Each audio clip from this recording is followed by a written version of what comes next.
Another episode of Maine and Slim, man. Yo. We in the sit downs with Slim studio today, though, man. What going on, man? It's good, bro. Y'all believe it or not, me and Maine ain't really recorded shit in a little minute now. Yeah, we ain't did nothing in a minute, really. Yeah, I've been goddamn running around. I'm back though, bro. I'm on my shit, bro. You know what I'm saying? I got a couple weddings I gotta shoot soon. So as soon as I get them checks from the weddings, I'm good, bro. I'm got them focusing straight on this podcast shit. I just did a vlog when you was coming in here. I was editing it.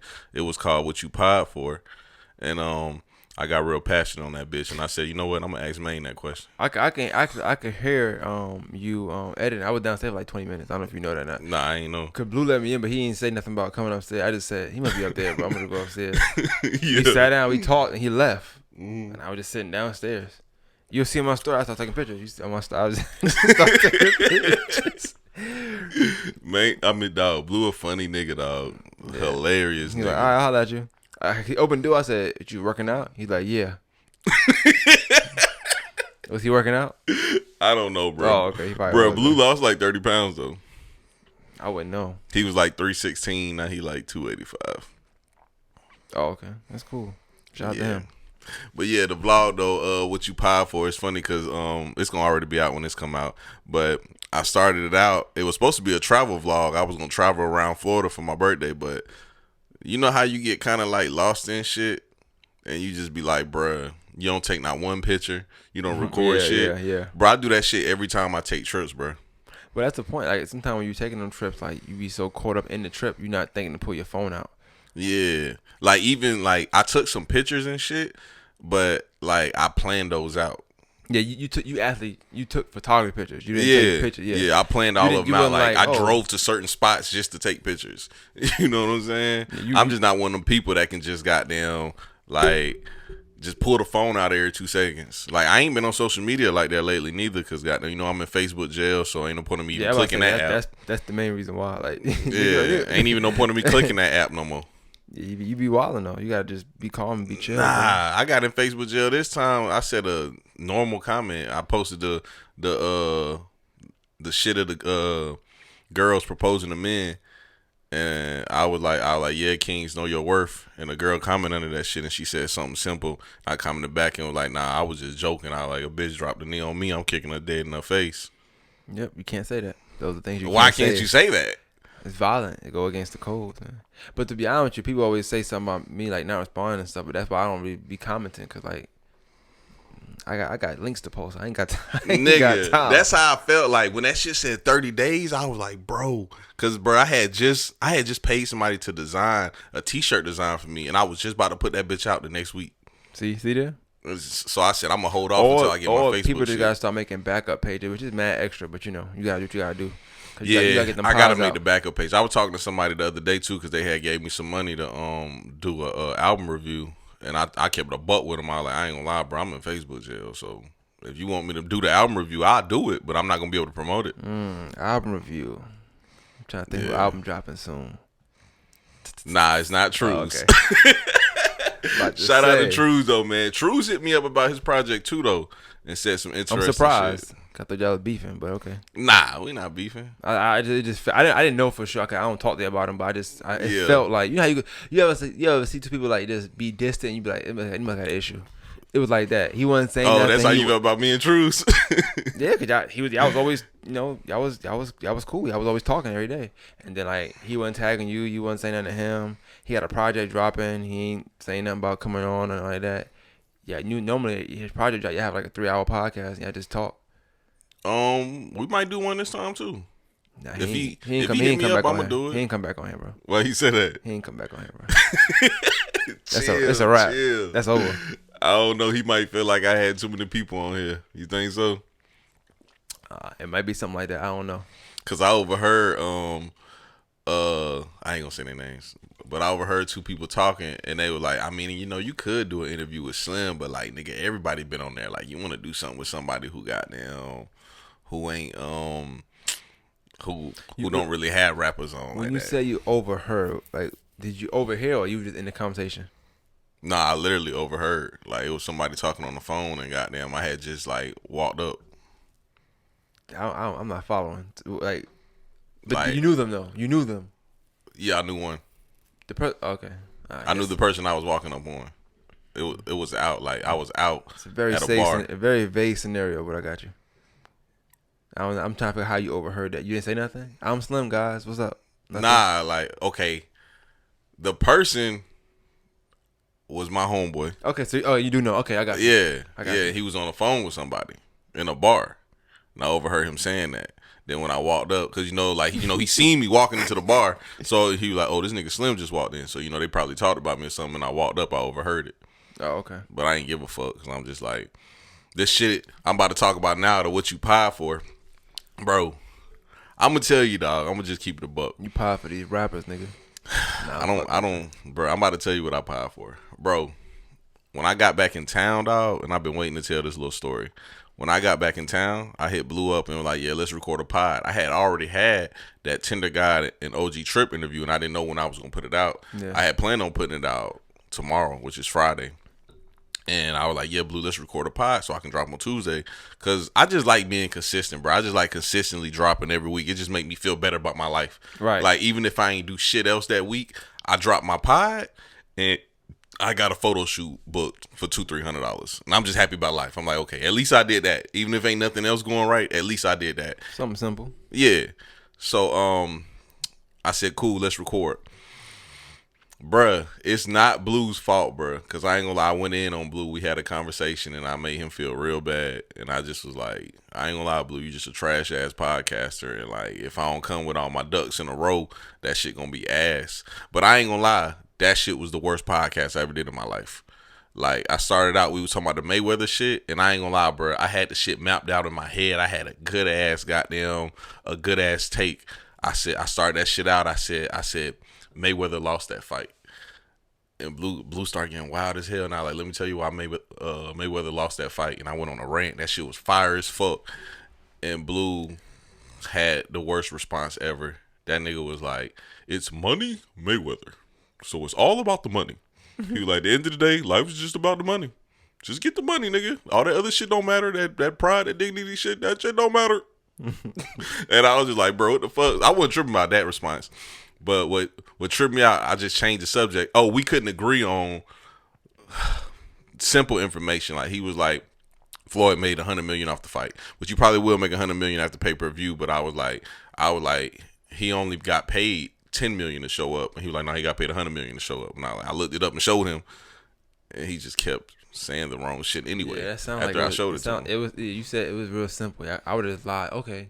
Yeah. I'm like, nah, this is the cake because I'm talking about this shit too long. This is the one that just got it, and I just turned the camera off. We started talking about the playoffs, and that nigga said, we started talking about LeBron losing.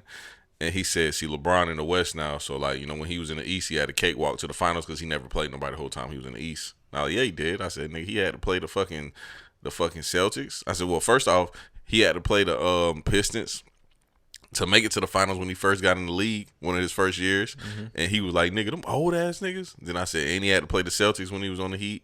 That nigga was like, bro, them niggas even older.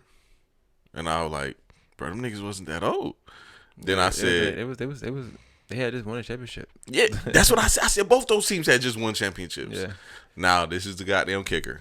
I said, bro, he had to pay the Pacers team that everybody was rooting for that year. And that nigga said, the Pacers with Jermaine O'Neal? Bro, I cut the camera off when he said that shit, bro. That nigga said the Pacers with Jermaine O'Neal. That's funny. And I looked it up, bro. Jermaine O'Neal ain't paid on the Pacers since 2007. Yeah, he wasn't in the league at that time anyway. So. He got out of the league in 2013. Last team he played for was the Warriors. He played for them for 2 years, and he hasn't played on the Pacers since 2007. Yeah, he wasn't really playing. He also played for the Bobcats. He played for the Miami Heat, and Blue picked Jermaine O'Neal. Y'all left the Bulls out though, but that's nothing. He got drafted by the Bulls, right? No, I'm telling you, I let the Bulls out of the team LeBron had to beat. The MVP, Rose. Oh, yeah. See, I don't even really think of that, dog. Hey, you seen that shit I posted on IG story too? They was like, Derrick Rose got one MVP vote, and that was from the fans. No, I didn't see it. Bruh. Talk about this shit. Listen. I posted that shit on there, and Quay hit me up. It was rolling. Dog, I posted that shit and I commented under that shit. I said, yeah, the fans are stupid as fuck. And I'm glad they don't get to design shit. Because, bro, don't get me wrong. Rose had a decent season. Like, he averaged, like 16 points a game or something off the bench. Good season. But that nigga's a bench player. I mean, he had a supporting role season. Supporting role. He's a supporting cast member. But for the Knicks against the Hawks, though, he was the primary scorer on that team. I mean, it wasn't enough, so it don't matter. Yeah, that's like me and you saying LeBron was the best on Lakers and reverse the Suns. Does it matter? Shit, niggas not playing no more. Because they got that gentleman suite. Niggas not playing no more. I had told Ro too. Like I had been telling him I was like Hawks in 5, and he was like, "Nah." I said, "Bro, I don't know why that nigga was so sold on the Knicks, bro. How you feel about the Knicks season? Because you know you from New York, you supposed to be a Knicks guy." Yeah, I'm originally a Knicks fan. You know, I grew up a Knicks fan, but after a lot of tears, I just it's heartbreaking being a Knicks fan. But I'm gonna tell you. It's so funny how stuff work. You know, I was in New York when they played the Hawks, and me and my cousin watched the game because my cousin I ain't seen him since about 05. Watching the game, and boy, I tell you, I see why now I'm not a Knicks fan now. If you remember Game 1, they had the game, and they somehow, some way, they just lost it, and like no lie, like 4 possessions, and I was like, I got the fuck out of New York, man. This shit's crazy. Ain't shit changed. So, bro, which one you think harder, being a Falcons fan or being a Knicks fan? Definitely a Falcons fan. You haven't won anything. You're right. Even though New York, I mean, it's been a long time, but we also don't get our hopes up. Like us going to the championship in '99 or 2000 against the Spurs. Yeah. Even though we lost, we won. We was okay with that. AFC, we got some monumental plays. Larry Johnson with that 4-point play, and him throwing the LJs up and stuff. Beating the Pacers, like the East it was always been different. Like sometimes when you get to the finals for Eastern Conference teams, it was like, all right, cool. Or if you get past your rival, it's like, all right, cool. Because for so long NBA, you wouldn't get past the Bulls anyway. And if you did get past the Bulls, I mean, you was a Western team. You know what I'm saying? So I don't think it's not the same as it is down here for y'all, because y'all really get your hopes up. Y'all really be believing that the Falcons gonna win. We okay with the Knicks getting losing in 5 to Hawks. That's a win for us. We ain't expect to be here in at least another 10 years. Dog, I agree with you because I used to be real big on the Hawks, bro. Like in like 2010, 2012. It's a good time to be I remember them niggas had won 2 series, and then they had to play LeBron, and I was not tripping about them niggas losing. I was like, good season. Like Game 1, I knew what time it was. I said, good season. I remember that. Yeah, we cooked their ass. Yeah. You a Hawks fan? I fuck with the Hawks, bro. You know what I'm saying? I know you're a Falcons fan. I give up on niggas nowadays. You go crazy with the Falcons, right? Yeah. I fuck with the Falcons. That's why everybody was asking me how I felt about this Julio Jones shit. That's why I really was staying off social media too, because I got tired of talking about sports. I'm gonna tell you why the Falcons ain't never gonna win nothing. I'm gonna tell you why. Because before the Falcons win something, the Hawks will win something, and that's why the Falcons ain't never gonna win nothing. I like Trae Young though, bro. I feel like one more piece and it's game time. They got you. It's tied up 1-1 against the Sixers right now, though. Bro, I'm gonna tell you right now, they ain't going nowhere. It don't matter. Like they're not about to beat Brooklyn because they gotta play. If they beat the Sixers and they play Brooklyn, they gonna get swept. Yes, I know that shit. But I think I got Brooklyn to win it all this year. No, but you said the Hawks need 1 or 2 pieces. Yeah. They get like 1 or 2 pieces, bro. Honestly, bro, that Nets team, I feel like this is their year. If they don't get it this year, then they pretty much dead because I don't see all 3 of those players staying healthy. Nah. Then on top of that, I don't see Kyrie playing basketball that long. Yeah, he about to retire. Yeah. Be a spokesperson. Yeah, you can. Nah, he's not going to be a spokesperson. That nigga is going to be a fucking weirdo in the house with a fucking tinfoil do-rag. You ever seen that in Martin episode? Martin like left the episode when he went to that little asylum. Yeah. That's gonna be Kyrie Irving, bro. Yeah, that's what I'm saying. That nigga's a fucking weirdo, bro. But yeah, bro, let's talk about the goddamn the Floyd versus Logan fight, because I really been wanting to talk about this because Blue fucked the topic up. Did you watch the fight? Nah, I watched the highlights of it though. I was in tune with it. I was trying to figure out what was gonna happen. I didn't for once think Floyd was gonna lose the fight though. Like I don't think nobody sane thought that for real. I know people were saying like 1 good punch. No, come on now, bro. That's any fight. Yeah. But no, it's not a Floyd fight though. I mean, it happened like I thought it was gonna happen. I mean, I don't. Now the knockdown thing was kind of funny to me. Cause I feel like the people feel. I feel like he held him up. You know what I'm saying? Like, we got more money to make. Don't do that. You know what I'm saying? That's how I felt. See, I don't think he held him up. I think they was just hugging the whole time because that's what was in the script. Like that whole fight was some WWE shit to me. Yeah, I can see that. I mean, what's your thoughts on the fight though? Like overall, I mean, I could tell you mine, but mine is more from a boxing standpoint, not from a Floyd or old boy standpoint. It's just, I feel like boxing mine's too, L. bro. Yeah. And that's why when I was trying to do the pod with Blue, that's what I was saying. I was like, Floyd really lost that fight. And I'm kind of conflicted on my take, bro, because like on one hand, I'm like, bro, Muhammad Ali is rolling around in his grave watching this stupid ass fight. He's like, bro, you really went out there and made a mockery of boxing. But on the other hand, it's like Cat Williams said it on Joe Budden podcast. He said, bro, if a nigga call you and tell you he's gonna give you $1 million for 4 days worth of work, even if it's some bullshit, you probably gonna do it. And True. It's like, so at what end do you pick your integrity over the money? So like, I'm always in a battle with that. With now I can't. On a personal level, we can talk about that, I guess. Mm-hmm. But for far as Floyd, his name, like Blue said, his name ain't integrity Floyd. It's Money Mayweather. I agree. You know what I'm saying? The nigga, he can't read. You know what I'm saying? A nigga that can't read like that and making kind of money, I can't be mad at him. Yeah, I can't be mad at him. But what I can say is, with boxing being an art, being a sport, like, I feel bad for people. Like, I'm gonna just use people that we know, like, because obviously to us it's local, but to the world he's probably somebody else. But since we know him and can touch him and stuff, he's probably local to us. But Jip, I look at somebody like Jip who probably would love to take a big fight like that, would love a big break like that. Like, let me fight somebody like Jip actually was in Puerto Rico with Logan Paul. Yeah, I heard. I know you knew Inside Scoop, but I just see a picture with them and I thought that was good. I guess he was sparring with him or something. Yeah. Yeah, well, yeah, I don't know. But we made him spar with Jip though, like for that.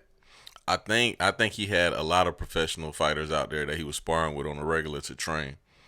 I don't know. I don't compare. I think Floyd and Jip fight two different kind of fight. Like Jip don't always be on the defense. Like he more offensive. Like Jip is like a offensive kind of fighter. Well, more so because of the weight class. Yeah. Okay. I can see that. But even though Jip fights lower than Floyd, I think Jip fights at 147. Floyd is Floyd is supposed to fight at 147, but Floyd is like 165.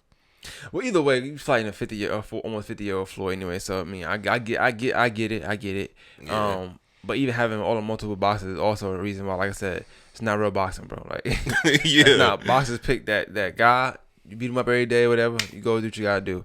But shout out to Jip. I'm pretty sure he got good bread for it and everything. So shout out to him. But yeah, I look at somebody like Jip and I'm like, damn. Imagine if he got the opportunity to fight a real fighter, or not even that. Aside from that, I'm looking at people. Let's look at people like Errol Spencer or these big fighters that, not saying have a hard time, but Danny Garcia can't sell out fights or something like can't get the pay per view or can't get that, and it's like, here you got a YouTuber being able to say I fought Floyd, or having this monumental moment with a historic boxer.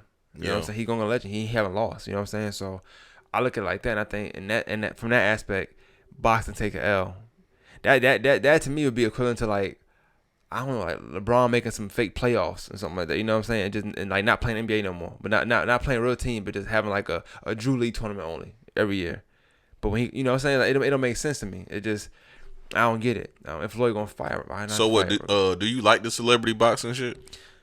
Yeah, from celebrity. I don't want Floyd, not a celebrity boxer. He's a celebrity. That's how I feel. Also. From boxing. Yeah, like that's not the same real thing. Professional boxers and MMA fighters fighting celebrities is fucking weird to me. I want to see celebrities fight each other. Bow Wow and Soulja Boy. That's what I want to see fight. That'd be dope. I like that. Or any rapper that's beefing. I seen Rick Ross in the gym boxing and stuff. I want to see him against somebody. I would like to see stuff like that.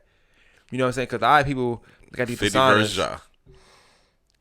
I'll take 50 versus. I don't think Ja gonna. Ja, he don't seem like he'd be a fighter like that. 50 versus Ross is. I mean, they done fought in real life. They might as well fight in the ring. Yeah, you're right, but I don't know.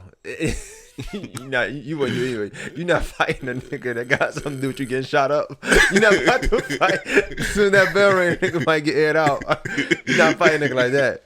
Yeah, I picked a bad example. That beef is just too deep. And 50 ain't never letting that go, I can't blame him. That shit over with. I don't know, bruh. Nah, 50 too rich, bruh. And that's why I say with integrity, though. Because 50 rich as fuck. Like, if you tell him that he has a possibility of making $200 million to fight Ja, he might not do it. He's not doing it. $200 million, a lot of money. But that nigga 50 got money. He might turn that shit down. No, you're right. That's what you're saying. That is integrity because he cultured from a certain cloth. He's like, I'm sticking to that. I don't care what kind of money. And that's my issue with Floyd taking that fight. It's like, bro, you're fighting a YouTuber. What the fuck are you gaining from this? And he only talked about money. He can't read, bro. Like, I'm sorry. I feel like this is Floyd Mayweather. You can't. I don't know if you can. The nigga stutter reading his own name. He probably can't even spell. Oh, that's my name? No, he probably can't. Oh, that's me right there. I got you. Come on, run it back. The iHeart. Bro, I listened to that episode recently when I was talking about that shit, and I was rolling, bro, because I had Big King on there. Big King played it. I was rolling, listening to it, and I was like, I don't know. Do you ever go back and listen to your old podcast? Sometimes, yeah. Bro, I never do it. So Big King was playing it, and my stupid ass put the part of Floyd reading in the podcast. Yeah. I said, I can't believe I did that goof ass shit. I remember you did that. That shit was funny as hell, though. This is Floyd Mayweather. Aside from the making a mockery of boxing, which I'm pretty sure, because even I think boxers gonna get upset about this. Like, this is what y'all getting. Think about a boxer that think they better and they getting paid. They ain't touching millions yet. Bro, a lot of athletes spoke up about it though, and they all had that same issue. But I ain't gonna lie, I seen a lot of commentators and people in media having good counters to it, saying like, bro, maybe if you had a bigger name, you would make more money too. Not really. I don't. Cause you gotta think of this. You gotta think about this. This scenario will only work for Floyd. Nobody else, cause he's full undefeated. The money is coming from the two things: either people that are just really big Floyd fans and want to see him keep going. You know what I'm saying? Want to see him keep playing or boxing or whatever. And there's a whole side that just wants to see Floyd lose because he's too cocky. But not from that standpoint. They talking about Logan Paul, and as far as Logan goes, the boy does have a big following, so that generates a lot of revenue. But his following not from boxing, though. You see what I'm saying? Yeah, but the following will translate over to pay-per-view sales.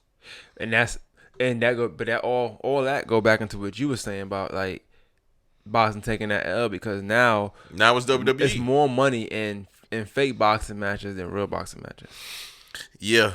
So as a fighter, and bruh, that's my only take that I'm kind of on the fence about. Like, you have fighters that's been fighting their whole life, waiting for these big moments, and they're never going to get that opportunity because now we have these celebrity matches that's generating $100 million. You remember when Nas, for whatever reason, was like hip hop is dead? Yeah. And then that whole Atlanta sound came out and killed it even more. Yeah. That's what's happened now. People always saying how boxing is done, like boxing corny now, boxing whack. And now fake boxing matches are better than, or get more money than, or being more viewed than real boxing matches. Somebody probably can't even tell you they top 5 boxers right now active. Boxers. Oh yeah. I ain't gonna lie, boxing been dying for a long time. Even when Floyd was boxing. No better. Yeah.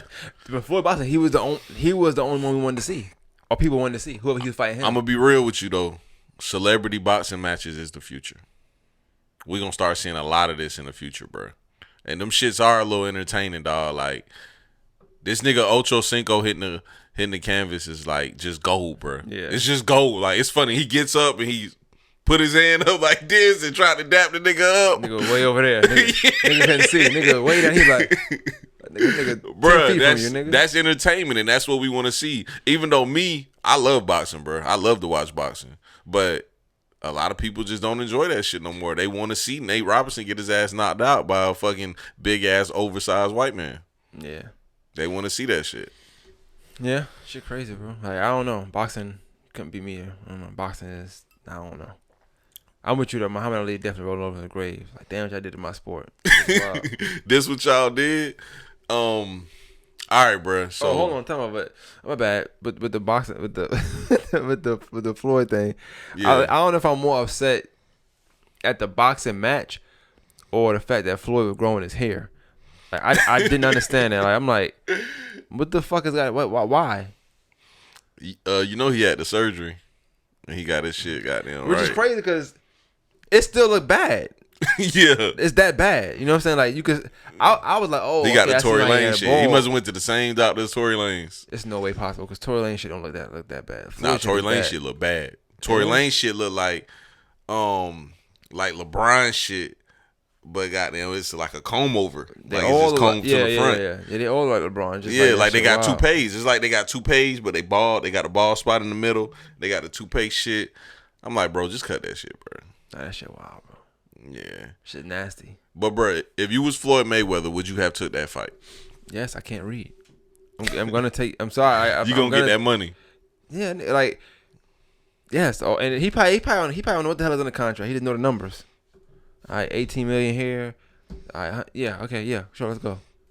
You think reading fucking words? Hell nah. You gotta think too. Like, you retired, the money gonna stop. You know, like, it's not like that bunch is gonna be coming in. So you going? Yeah. Well, he said rob the bank. Yeah, you gonna do that while you can. Anybody do that though. Like, he definitely robbed the bank though. Yeah, I'm not disagreeing with. They robbed the bank and boxing. Yeah, they did everything. Yeah, he definitely did that. That so to your point, you gotta think. Would I have taken a fight? I already know I'm gonna win. That's a given. Easy fight too. I might make more money on the side just from doing this stuff anyway. You think my interviews or all the other stuff he's gonna be doing now, you know what I'm saying? Or his influence on YouTube. He said the patches on his shorts cost him like $250,000 for him to wear them or something. Just the patches on his shorts, and he got like 8 of them bitches. Floyd just like talking money. Then he came in with the OnlyFans hat, and I seen that shit, and I said, bro, let me look this shit up. I looked that shit up, and this nigga got an exclusive deal with OnlyFans. See? I said, oh my God, this nigga got some you talking contracts when you get in front of boxing and pay-per-view, but you ain't thinking about all the other side deals that come along with this. So it's a business move. So I get what you're saying about the integrity, but to him it's like, I'm going to win this anyway. He probably didn't really train for it for real because he didn't have to train for this guy. Oh, yeah, he was super out of shape. It was horrible. Yeah. So it's like, wow. He looked real bad in that ring. So is boxing dead? Been dead. It's over with. Bow Wow, Soulja Boy. Who I got? Yeah. Bow Wow and Soulja Boy? Yeah. I'm taking Bow Wow. Definitely. I got Soulja Boy for sure. Nah.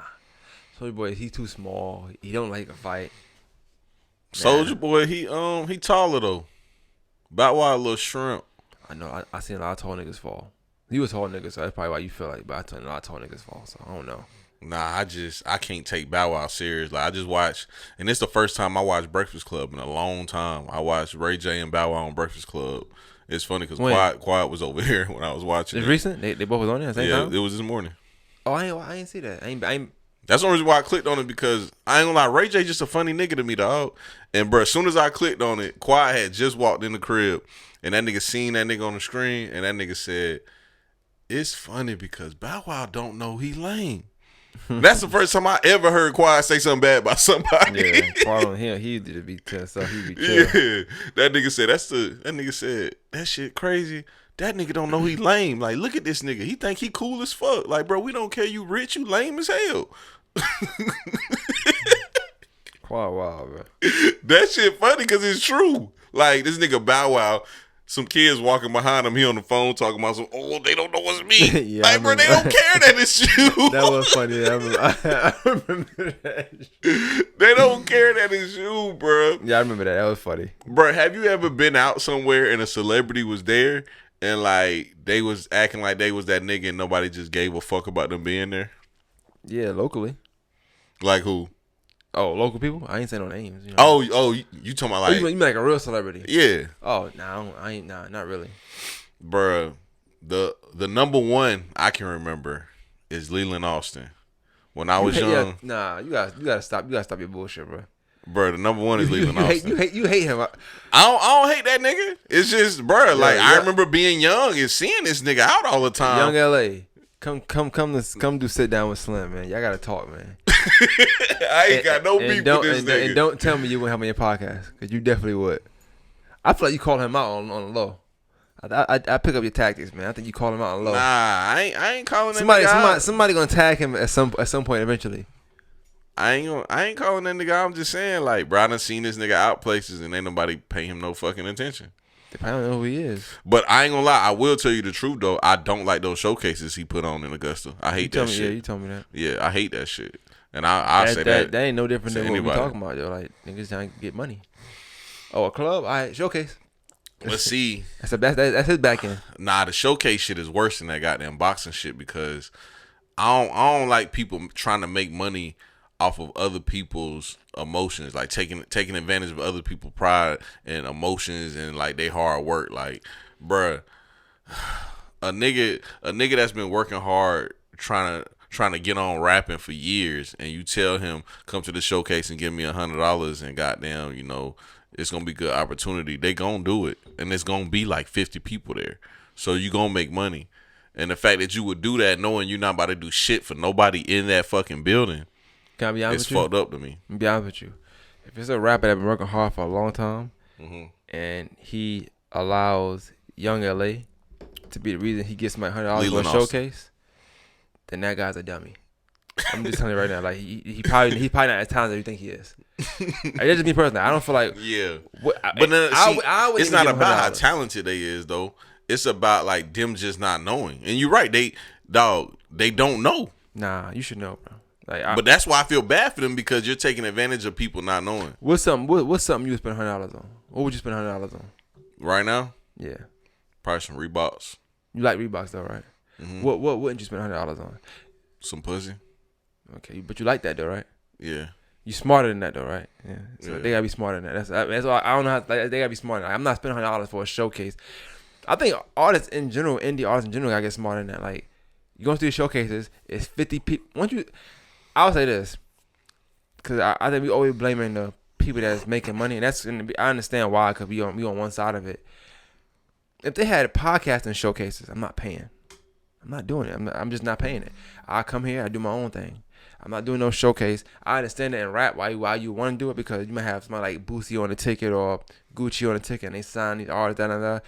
You think Pooh Shiesty got a showcase? That's why Gucci Man found him? A fucking showcase? Yeah.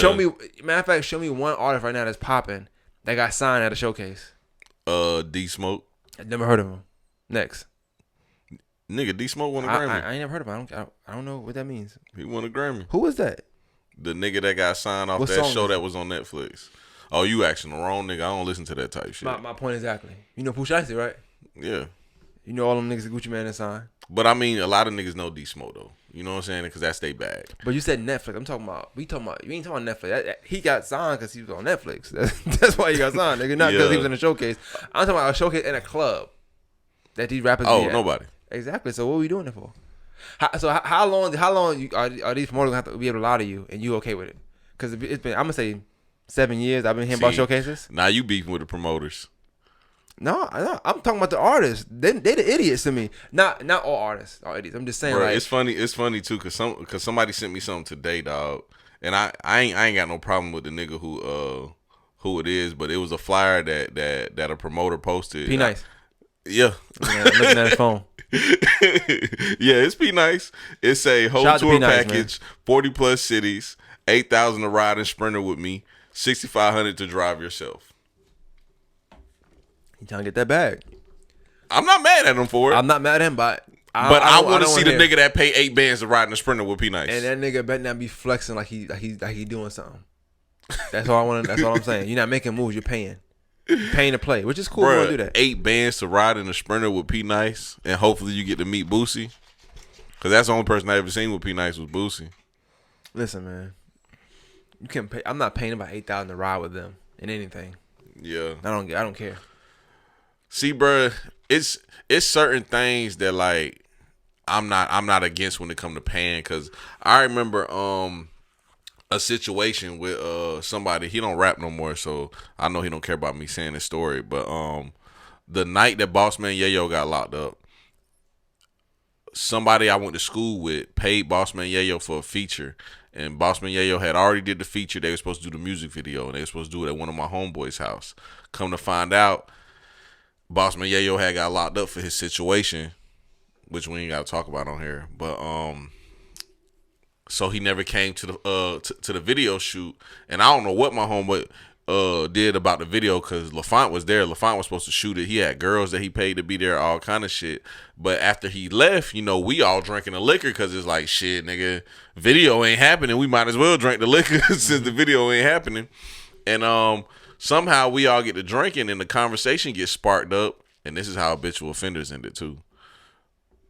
Yeah, the podcast. Yeah. But the conversation gets sparked up, and everybody is like, nigga, I wouldn't pay no local nigga for no feature. And it's funny because we done used that topic a couple times with interviews we did. And I ain't gonna lie, I felt like, nigga, I was the only nigga in the house that was like, bro, I'm gonna keep it a buck with you.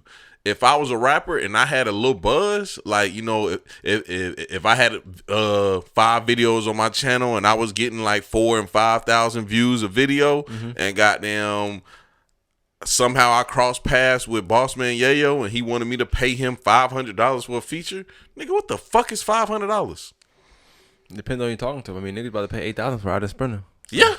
But see, my thing be the pride thing also. Like, I ain't gonna lie, Shane said the realest shit. I don't know if it was on my podcast or our podcast.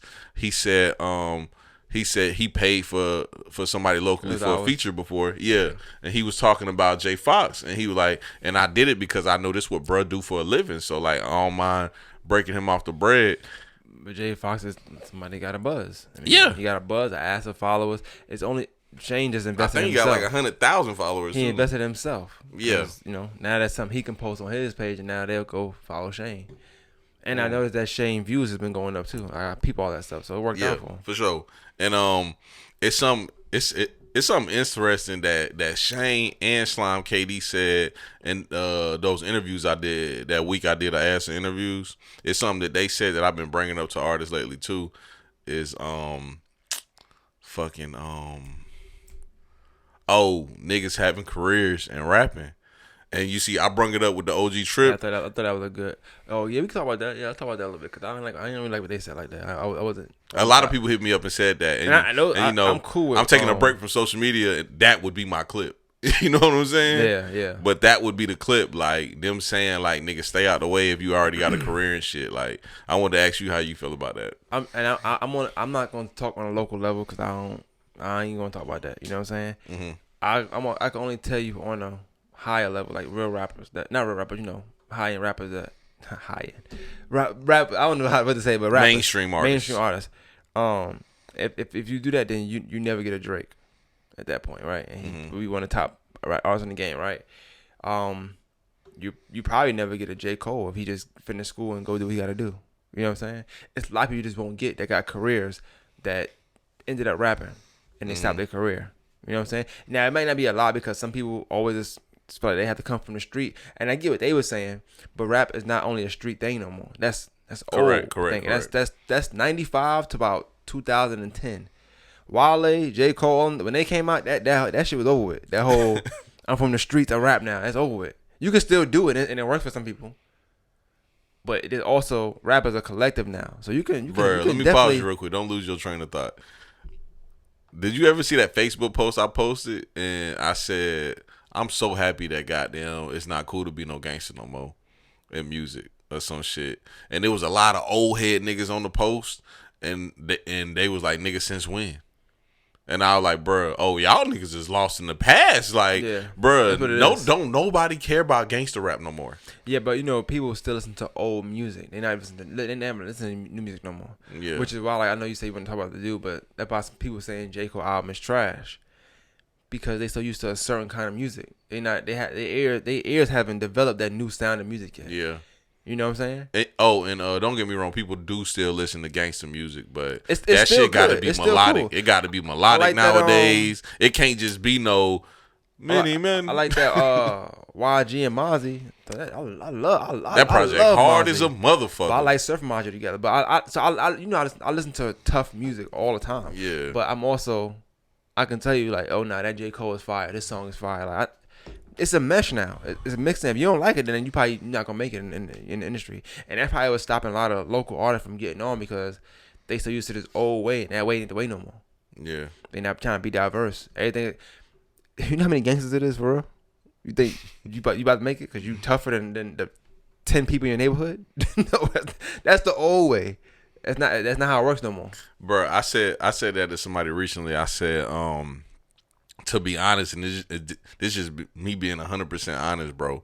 Like, people always ask me, like, Slim, why you always goddamn be talking about you don't fuck with World Star Hip Hop type shit? Bro, if a nigga send me a World Star Hip Hop link, I won't click on the shit. People always ask me why, like, Slim, you head ass. Why you think you above World Star Hip Hop? Bro, I just don't want to see no fucking fight videos and no twerk videos. I just don't enjoy that type of content. That's just me personally. And to be honest, dog, it be a lot of whack ass gangster shit on World Star Hip Hop that I just rather not see. Like, don't get me wrong. If somebody has an unseen interview of Tukey Williams, I'm going to stop everything I'm doing to watch that shit. Because Tukey Williams is just an interesting individual. Right. But if it's a nigga Joe Schmo from goddamn East Boundary or O-Dub, I don't give a fuck about this nigga gangster stories. You know what I'm saying? That's just like, bruh, when you go to a county jail, bruh, everybody in that bitch got a 5-bedroom house with a fucking C-Class Benz in the garage. Everybody in that bitch. Nobody is poor. Nobody live with their mama. Everybody got a 5-bedroom house with a C-Class Benz, and I don't want to hear that shit. Yeah.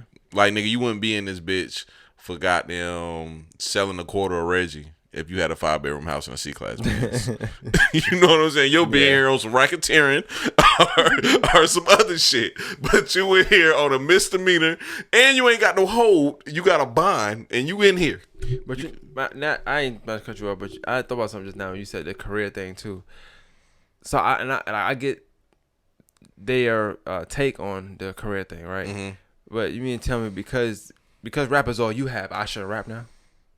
Because rap is all you have, and that's all you might be good at, or you feel like that's your last way to make it, or because you feel like you busting your ass to fund your career, I shouldn't do it because I got the money to do it, but I shouldn't do it because you don't have the money to do it? Yeah. Or you're struggling? That's crazy. I agree. What if I'm better than you? What if I'm a better rapper than you? Like, what if it's not because I can fund my career, but since I might be dealt a better hand in your life, I got a backup plan.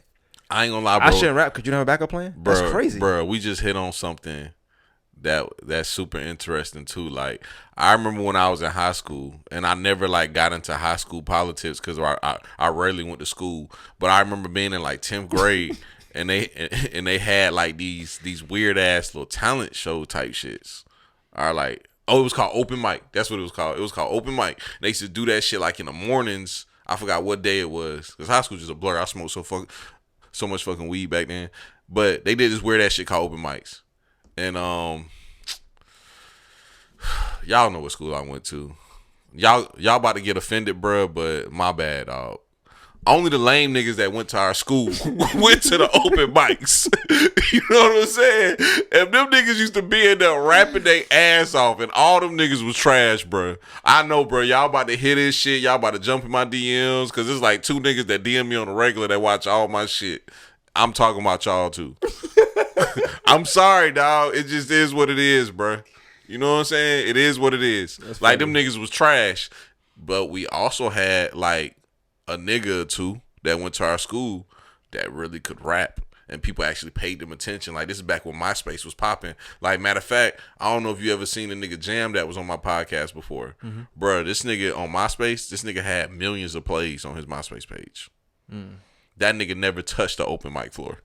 But that nigga rap. I said it on Native Sounds. Yeah, but raps. That's what I'm saying. Like, so that's what's going on in the city of Augusta to tie all this shit back in. Bro, it's some people that people feel like can't rap, but a lot of people know them, so they get a lot of exposure and a lot of attention because of who they are. Bro, you can't be jealous of that person. You just aren't that nigga. When it come to music, it's about more than talent. It's about a look. It's about a following. It's about everything. Nigga, you can be the most rapping nigga in the world, but if you a lame ass nigga, bitches don't want to fuck you, ain't nobody about to listen to you. Because me personally, I'm not listening to no nigga that don't get no pussy. That's funny. I'm just keeping it a buck here. Nah, I like that. You're right though. Like you're right. I mean, I'm with you. Like I don't understand that the jealous part. Like if somebody you think somebody ass or they can't rap and they only got this because they popular. That happen. Newsflash. That's everywhere. Yeah. It's a nigga that's way popular, another nigga that's on the basketball team. But guess what? The good can prevail. That's just how it go. You know what I'm saying? In regardless of what. But I think that's just the wrong mindset. Even that thought process is the wrong mindset. Like you mad at him because he's popular than you, and that's why he get more plays than you or more support than you. Why do you care? To get better. That's it. I mean, I don't know what to tell you. You keep rapping, get better. And bro, I was thinking about something based off a pod that we did before. We did a real good pod that was called it was based off a post and it was about Augusta only supports popularity or something. Mm-hmm. And I got to really thinking about it. Like I know we like hit on it real hard when we did the podcast, but I got to really thinking like bro, first off, I'm a military brat that's been moving around my whole life. Moved to Columbia County when I was 13, stayed here for 4-5 years, moved to Kentucky, came back for a year, went to Georgia Southern for 2 years, lived in Atlanta for 2 years, then moved back here and basically I was a serial entrepreneur, so I had these different businesses and I didn't go out at all. You know what I'm saying? All I did was focus on these businesses. And then now I start a podcast, and then, you know, I'm not saying this shit took off, but, you know, people know me for podcasting. Mm-hmm.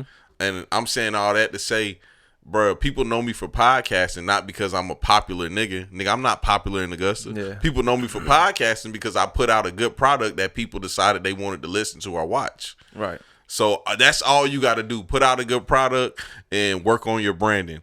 These niggas don't understand that shit.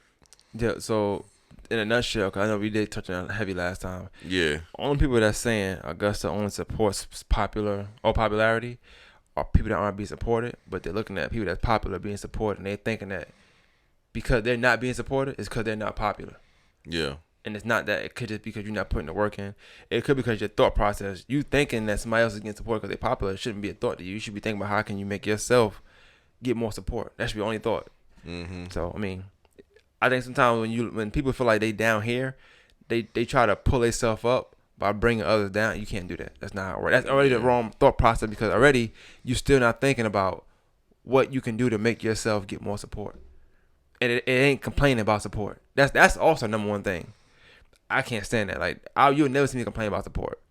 You posted something like that on social media recently. You know I've been on social media break, so I just scrolled past. Oh, I said I think it said something about support those that have been supporting or something about people who not. Yeah, I don't care but that's more of a personal thing. Like if I'm cool with somebody and you know how some people like they support you based on how cool y'all are or y'all status at the moment. Mm-hmm. So if y'all real tight, they might support you, might talk to you about your joint, share your joint. Y'all have static, y'all not speaking. They ain't supporting no more. You know what I'm saying? I mean it like that. You can't let that bother you. And I don't let that bother me. I just keep pushing. For everyone I lose, I try to go get 5. Bro, I told somebody that recently, like, and you never answered the question, so I'm going to ask you again after I say this. But when it comes to this podcast shit, right, I'm to the point where I used to be on some shit like I'm just gonna make something that I like and put it out, and if somebody else like it, that's what it's gonna be. Mm-hmm. I ain't gonna lie, I'm off that shit now. I want to make something that I enjoy doing that other people like also. So I will change it up and mix it up to a point where I can meet you halfway, to the point where the audience likes it and I like it also, and we meet halfway with it. Right. You know what I'm saying? Okay. But the question I was gonna ask you that I had asked you earlier, but we kind of got off of it, was like, what you pod for? Like, are you at the point where you just making something that you like and you putting it out, or are you even worried about like what the audience likes? No, I mean I dictate what they want, what they like. To me personally, at this point now, when you do it for a certain amount of time, you start to pick up what people like, what they don't like. Mm-hmm. But honestly, our pod, for me, it's more therapeutic. So I'm podding because I like this is something I would do anyway. Everything you see in a podcast is something I would normally talk to somebody with. You know what I'm saying? It's a normal conversation. But to answer the question how you trying to answering it is like it's artistry for me. It's like illustration, like a painter. Why I paint a paint. You know what I'm saying? My podcast like paint to me. I feel like I make a picture. I take it's like a challenge to get somebody that people don't know and they feel like, damn, I know him. You know what I'm saying? Like that I just recently had some dude named Cam on there. Nobody know him like that. Like that I knew, you know what I'm saying? But I've gotten like so much reaction from my story, so much reaction, I got 3 or 4 phone calls from people I don't even know to ask me, oh, what he do? That's why I do it. You know what I'm saying? Because nobody, they don't really know him like that. He's not a rapper. He not, you know what I'm saying, infamous for this or for that. But they intrigue of him now based on how I'm illustrating what I'm illustrating. You know what I'm saying? So it's like that. I take joy in that. Like that's how I want to do it. But I do. It's all for me. It's therapeutic. Like I like that. I like that. And where I'm from, like I said, I try to put it where like you might not know Cam, but you might be Cam. You know what I'm saying? It's a lot of people that you might get dealt in bad hands. I'm telling you a story. There's somebody out there that's gonna see like, damn, that's me. Whether they're young and they might prevent something, or they're older, like, damn, that's interesting. Or they might, like I said, sometimes people look at you and they don't know your story until they go, oh damn, Slim did this. Damn, how many times he went to jail? You know what I'm saying? There's a lot of stuff they don't know because they look at you as, I guess, a podcaster. Or, you know what I ain't gonna lie, that's a trump card though. I like that shit. Like, it's always good to have did layers. You see my recent interview? And goddamn Tinder guy was goddamn going in about how I was telling him, you know, age is about how you feel. It's not about the number. Yeah. And he was like, well, I done been through this and I done been through that. I love when niggas look at me like I'm the square and they ready to tell me their gangster stories. Right. I love that shit because that's my trump card. You know what I'm saying?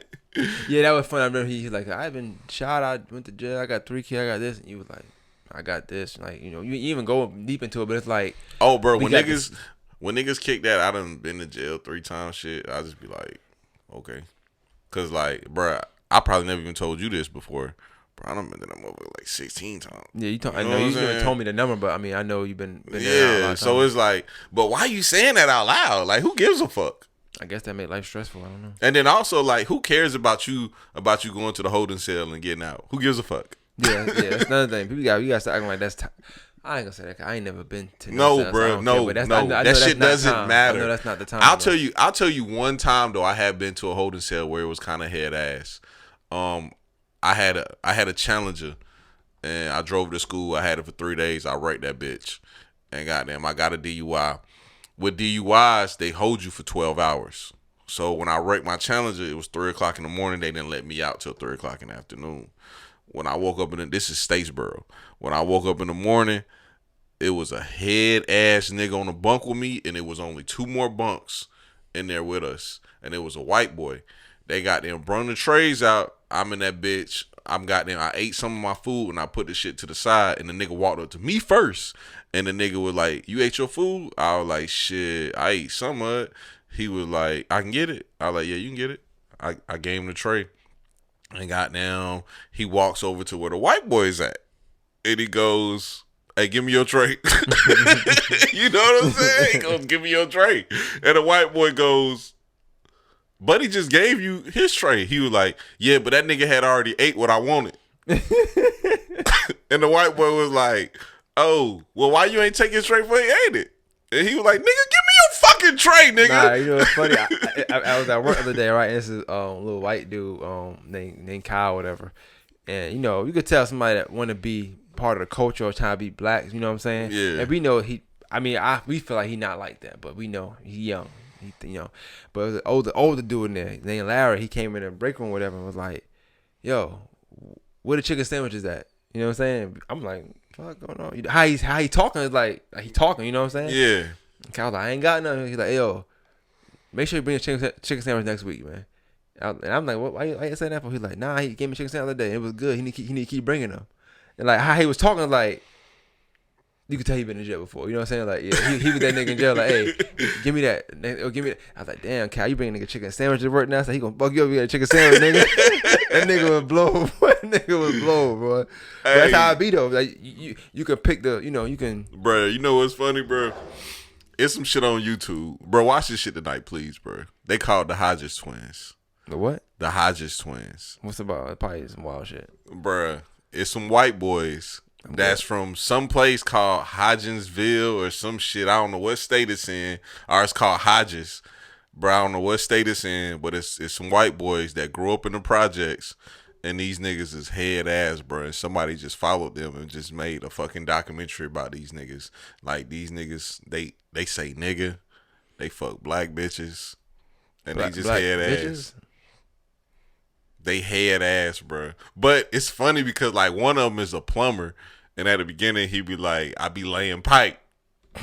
He be like, I be laying pipe, nigga. Hey, how do you be stumbling across these things? I'm just Big King sent me that. Oh, okay. And Big King thought it was hilarious. And, bro, I gotta tell you what happened with that shit. That's the dude with the glasses. Gotcha. That's my nigga Big King, bro. Bro, when he sent it to me, I was in Texas Roadhouse waiting on the table. You know, that shit be busy sometimes. I'm waiting on the table. And I had my phone, and I'm watching this shit. And I ain't gonna lie, I had this shit out loud because I just ain't give a fuck. Bro, all the white people around me was all looking at my phone.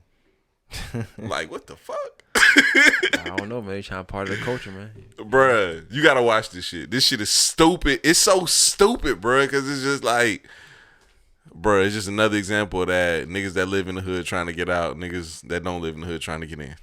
It's just another example. Yeah, I never but these niggas really from the, like, they really from the trenches, though. Yeah, I never understood that concept. Yeah, they really from the trenches, though, so that's what makes it really weird. You know what I'm saying? Like, they born and raised in the projects. Yeah. With nothing but black people. It's the weirdest shit you'll ever see, bro. I promise you. Make sure you goddamn check that shit out. Hey, niggas. You know Chingy got a son? Mm-mm. You know he live in Augusta, his son? Hell no. Nigga said Chingy's son diss Juanito on the song. Hey, bro, you think about it, though. It's been a lot of lame-ass rappers in the history of rap music.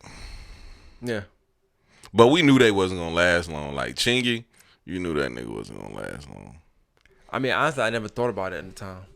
I mean, I think about it more when you're young. I'm young. I'm not thinking about who going to last, who not going to last, you know. I always thought about that shit, though. I never really, I guess, you know, me being up there, I never had people come and go, really. Like, people that mattered. Yeah. Nas stayed, Jay stayed, Fab stayed. It was just like, if you was a certain level, you just stayed. You know what I'm saying? Like, nobody else besides Mace, somebody like ever just like faded away. Nah, nigga, don't do that. Y'all had some niggas in New York that got not that mattered. Who? That nigga Pat Poose came, dropped a bomb, and goddamn, you never heard of him again. But I was older then. Oh, okay. I was younger when I was 98, 97, 95. I was 5'6". I'm not thinking about who's staying. Or 11 when Chingy came out. I wasn't thinking about, damn, he might not be here long. And he was from down here. I didn't care. Yeah. I never cared about Southern rappers like that. You know what I'm saying? So, Midwest rappers or whatever. I ain't gonna lie, dog. It's weird for me to judge music today because I just don't get it. Like, I'm not that old nigga that just don't understand the music, but it's hard for me to be able to tell who gonna be here and who's not gonna be here. Like, I remember when Lil Baby came out with that song, That's My Dog for sure. And Damo was like, this my nigga, he gonna take over the rap game. And Damo's favorite artist is Drake. Mm-hmm. So I should have listened to Damo. But I didn't. I said, Damo, this little nigga is ass. This is a good song. The song, That's My Dog, is not what did it for me. It was the freestyle. I said, oh, he ain't going nowhere. I still wasn't sold. Nah, that first time I heard it, I was like, oh no, this shit kind of sliding. And I don't like that kind of music. Yeah. You know what I'm saying? I was like, That shit was hard though, but it was like, and the video was just mad simple, but that shit was just going. I was like, it was hard on some like Lil Webby shit, like when we was young, and you knew Lil Webby wasn't gonna be here, but like it was hard like that type shit. I can see. I see what you're saying. I don't know what song it was that he had that got them. I was like, oh, never mind, he gonna be here, but at the beginning I was like, nah. So like by the time I met him, he had a few good joints. I was like, nah, this nigga ain't going nowhere. I ain't think 21 was gonna be here neither. Me neither, because of that Vlad interview. I thought he was gonna go, come and go. Oh, it's a knife. That shit. I guess, yeah. Bro, I talked about that on my recent vlog too. That's probably gonna come out the same day as this. But that's something else somebody asked me recently. They was like, the same person that asked me about the World Star shit. They were like, why you don't fuck with Vlad? And I told them, I was like, bro, I don't like Vlad for the same reason why I have a weird dislike for academics. Like, I don't like niggas that just be super fascinated with that street life shit, bro. Like, bro, I just don't care about that shit. And these niggas just goddamn keep going. Like, I want a nigga to have somebody like, I can't even think of the nigga name. The fat nigga with the bug eyes. What's his name? He from Atlanta. The fat nigga with the bug eyes. I don't know niggas from Atlanta, bro. I forgot his name. Pee Wee Longway? Yeah, Pee Wee Longway. There you go. I want a nigga to have somebody like that on, and basically just do a good solid interview about how he got on in rap music. Like, what was his steps and his process? Like, that's what I want to hear about. I don't want to hear about this nigga being a Crip and how he got initiated to being a Crip. Let me tell you something. Nobody else wants to hear that. But the stuff you want to hear, nobody want to hear that. Niggas want to hear about all that stuff. You know why? It's a lot of wannabes. I mean, that's one reason why. You know what I'm saying? So a lot of people want to. But you don't think that's whack though? Not to me, because I feel like as a street artist, sometimes it's gonna sound bad saying it, but as a street artist, that's your way to kind of sell as you street. Now when people Long was on, he answered it right. He ain't incriminating himself. He was like, I just like Blue. But even still, that was like, oh, this nigga real Crip, and he ain't saying that. It's just like, no matter how you slice it, it's like that's what you kind of still want that. Yeah. Now you might see, but that's also because you like certain kind of artists. So I could watch a Wale interview, a J. Cole interview, because I know they ain't getting asked the kind of questions. I still like the interview though. So you probably saying you want interviews like that with street artists as well. But what happens when you get around street artists? Most time people interviewing them ain't street. So just like sometimes we might talk to people. So if you interviewed the painter one time, didn't you? Yeah. You asked them questions because you like paint, right? Yeah. So, Love Sharif. Yeah. So then he started his own podcast or something like that. I think he posted something saying he was starting one. But even still, you asking them questions as from that point of view of wanting to know about paint because you don't paint. Mm-hmm. So when you got somebody like Vlad who's not street at all, he gonna ask every street person. Vlad probably thinks he's street because of the knowledge he has based off the people he asks about the street life. Because Vlad keep talking about how a security guard killed somebody with his bare hands, like it's not the same thing, brother. That's not the same stuff he's going through. But if you like I said, if you watch it, you kind of can tell he's more a fanatic of that. Yeah. He's not trying to explain a story. He's not trying to paint a picture. He just want to know when you get into the streets. Matter of fact, if you look at the comments, people you could tell when Vlad get upset with the answer. You know what he say? What? Fair enough. Oh yeah. Go back and watch it. Fair enough. Yeah, so you grew up without your dad? No, I had my dad. Moving on. Like that's it, you know what I'm saying? Like it's just certain shit. On. That's how he is. Like, oh, you had your dad. Right, moving on. So why do you like this nigga? Because everything you saying right now is pissing me off right now. Like fair enough. Yeah, I like Vlad. Cause he's a real journalist though. He's not. It's not like he's not no fake journalist. Like it's not something he just started doing. People don't like Vlad because of I guess some of the repercussions other people had to face based off him putting out content. I'm gonna tell you. I talked to Juan the other day about this. One of the real reasons why people don't like Vlad because of his situation with Rick Ross, which is I'm fine with that. I don't think he did nothing wrong. You the CO, you the CO. What you want to do? I didn't make you be a CO. I ain't tell you to lie on camera. You lied on camera, nigga, not me. Beat me up for what? Yeah. Beat me up because you was a CO, nigga. Like that's stupid. You know, I definitely don't care about that shit. I know you like Rick Ross. So I understand you got ties to this, but it ain't even about me liking Rick Ross. Like I ain't gonna lie, bro. If goddamn I found out that Meek Mill was a probation officer, I still wouldn't give a fuck. Would you put it out though? Put what out? That Meek Mill, the probation officer. Yeah. That's what I'm saying. But and if he beat you up, then what? Now niggas calling you the feds because you. That's stupid. He can't beat me up though. Who, Meek? Yeah. I'm just gonna keep it a buck. I seen that nigga hoop. I judge niggas fighting. If he can't beat me in basketball, he can't beat me with the hands. False. So y'all say Blue can fight, but Blue can't play for shit. So that's false. Y'all say Blue can fight, but Blue can't play ball for shit. Blue is the exception. I'm going to tell you that. Got you. John Blue walked into a bar in Georgia Southern and beat up everybody in a bar. So everybody left drunk that night. Do not fuck with Blue. I'm telling you, bro. That's just one person. Just don't fuck with Blue.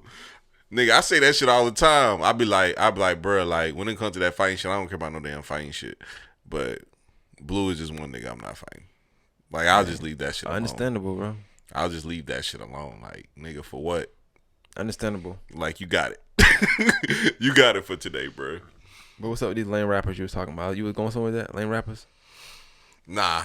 I ain't gonna lie, you know I be freestyling. I was making sure, cause we always go on a tangent because you ever have a point and something like that. Yeah. But I do think that we could have made a lot of good talking points just off the pod you did with Kindergarten OG. I think that I liked it though. Me personally, I don't know if people liked it or not, but I liked the interview actually. I thought it was real good.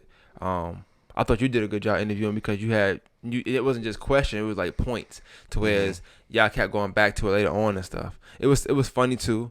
And it's always funny seeing two artists have to share the center. That was the only, like, not negative, but that's the only thing I saw. It just felt like sometimes he was talking and he wanted to talk. Me and Cooks talked about that. Cooks was like, nigga, I hate that they kept fucking over talking each other. Just like just now. See how I stopped? Yeah. I don't care about Deshaun. You got a good point. I don't care.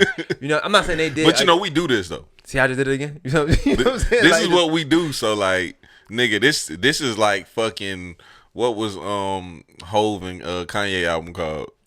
Watch the Throne? Yeah, this is like Watch the Throne. Every time we sit down and do this is like Watch the Throne. Pretty much. This is the fucking give and go. Yeah. But they don't do this. So with them, it's like, Kindergarten is like, nigga, this is my interview. Fuck wrong with this nigga. Yeah. Like, you just the feature. Shout out to Kindergarten, man. But you also, like, I like to see people come out of a shell because, like, for a while, he was just quiet. Yeah. Quiet guy. Like, you even know he did music. You just seen him with him. You know what I'm saying? Mm-hmm. And he finally released some music and they released a project. And it's like, he's starting to open up. You can tell he's starting to get feedback and criticism for his music and stuff. And people starting to know him as an artist and not as nigga that sell this or nigga that going to do this if you do this to this person. You know what I'm saying? So, like, to see somebody open up, which goes back to, I'm not comparing him at all. I want to make sure it's clear. I'm not comparing him at all. But go back to Lil Baby.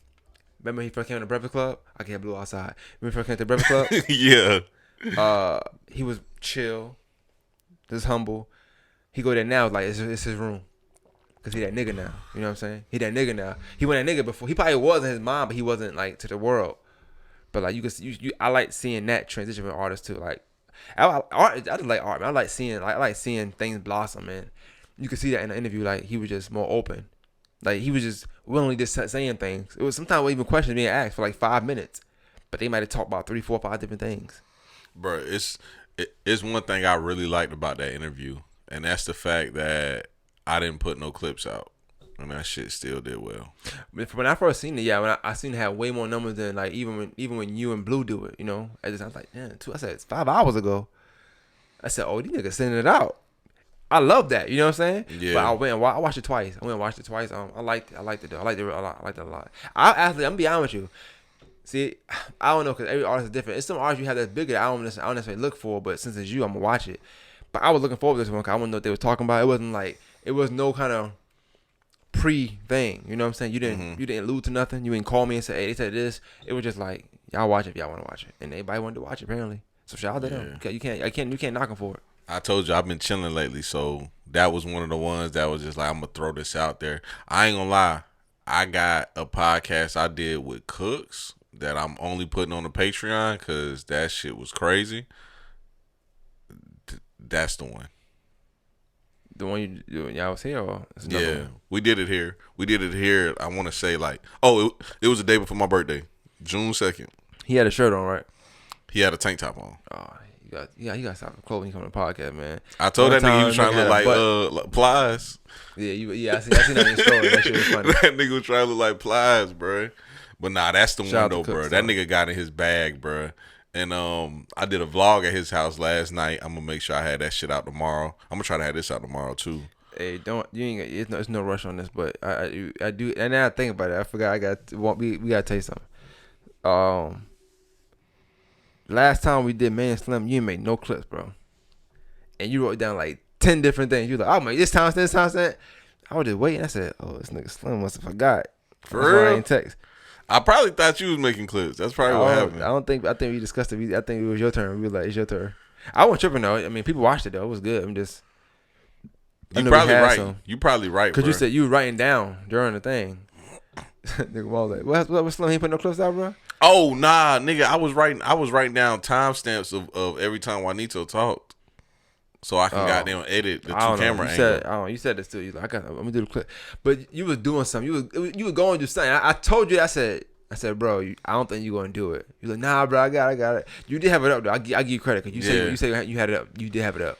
Hey, and for the record, you know that 2-camera angle shit take a long time, right? I already know.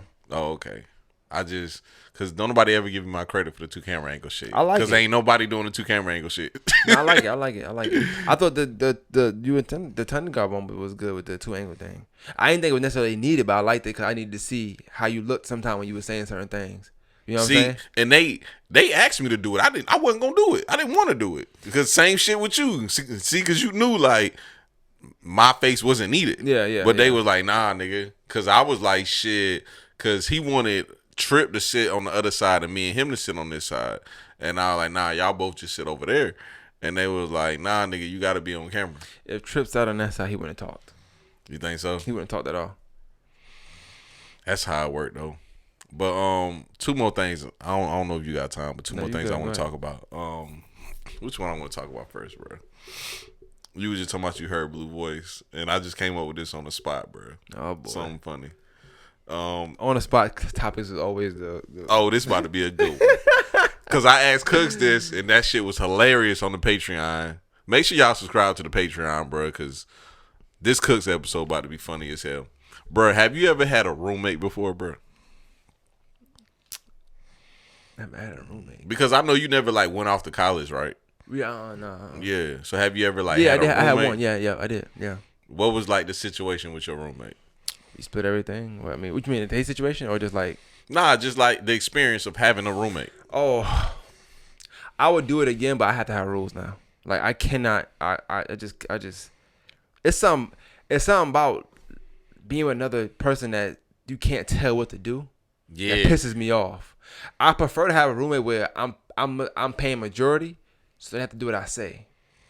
But you know what? Is that what? a tenant at that point? It's not a tenant. I don't want no equal thing. I want to pay more so I can say, oh, it just gotta be rules, but like I need it to be clean. You know what I'm saying? It has to make you. It make you start evaluating yourself. Like, damn, I live with my mom. Was I like this? Or you like, damn, dude, niggas grow up. I never thought of that, but now I'm thinking. Now I'm thinking. When I live with the roommate I'm talking about, I ain't gonna say that, but when I live with, I never seen nothing like it. I never used the dishes ever. I always bought food. I never ate dishes in the sink. I barely came home. So you bring somebody home, pee in the sink, shit in the toilet. Yeah. Like bathroom dirty. Like, bro, what the? I don't even be here. You know what I'm saying? Like, yeah, that's crazy. I don't know. I can do it again, but I have to have rules, and it gotta be somebody that I'm comfortable saying, yo, get up and clean this shit up, man. It can't be somebody where we had that respect level where we walking on pins and needles, like you just upset, so you go in your room, you just text somebody, or I can't do that, bruh. So when I was in college, it was me, Big King, my baby brother, and this random nigga named Damon that goddamn Damo and TJ used to pick on every day. And this nigga was way older than us. I was 21 at the time. This nigga was like 29, and he was going to school to be a brain surgeon. And they used to pick on this nigga every day. Where you at now? He's a brain surgeon. Hey, tell him to make sure he back Kindergarten OG trip. They just need 10 bands. Oh, they did say that on the pod, didn't they? They were like, nigga, that's a doctor. I want to talk about that later on, though, but go ahead. But yeah, bro, so, dog, the whole time I lived there, Big King lived there for 1 year. He moved after that. Him and his girlfriend got a one-bedroom apartment together. Smart man. Bro, I didn't do dishes one time. Oh, you was that nigga. You was a dirty nigga. It was the first time. I wasn't a dirty nigga. It was the first time in my life that somebody legit, like, I would put dishes in the sink, and when I woke up in the morning time, they were clean. And I took advantage. And so eventually I asked him, I was like, hey, bro, like, you ain't about to beef with me because goddamn these dishes, like, my bad, bro. Like, and that nigga was like, nigga, I'm going to wake up every day at 5 o'clock, walk to the store for my exercise, get a 40-ounce beer, and I'm going to clean this whole entire apartment. I said, cool. You had it good then. Yeah, that's my nigga. That's why I fuck with him. I'm like, bro, that shit cool. All right, so now fast forward to me getting a condo and niggas living with me. You a wild. I knew it was going somewhere. I knew it was going somewhere. Bro, I am not Big King, bro. Bro, let me tell you what happened, bro. Couple things I want to talk about with this. Well, let me get comfortable. Hold on, you good? Go ahead. First thing, I'm about to go out of town. It's my birthday. I'm about to go out of town. Have me a good ass trip, and I had a great trip too. Great. Not speaking about the trip, but I had a great trip. What's up? Cleaned up, and my nigga Blue came up to me and said, "Bro, you cleaned out or did you get a mate?" I said, "I cleaned up." He said, "Bro, you did really good." My nigga said, "You did a really good job." I said, "Okay, appreciate it." A nigga telling you a grown man telling you did a good job cleaning it up. It's wild as fuck. It's weird. So I said, "Okay."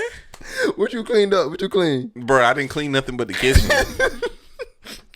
I just did all the dishes, cleaned out the microwave, and swept the floor. Sure. That's all I did. I didn't even mop the floor. I just swept the floor. I didn't even do shit. That's funny. I get back from my trip. As soon as I open the door. Oh, and let me remind you, the locks was fucked up on the house. I got the locks fixed. What? Oh, yeah, I noticed it didn't come off. I got the locks fixed. I got a new bed. I done did some shit in the condo. What's up? Open the door. Trash is fucking everywhere. Go in the pantry. Trash is overflowing out of trash. Dishes is piled up in the sink. You know what I'm saying? Shit is everywhere. Said, let me home tomorrow. It'll be all right. I called Big King. I said, "Bro, is this my karma for never doing dishes when we live together?" And that nigga said, "Nigga, no." He was like, "Kick that nigga out."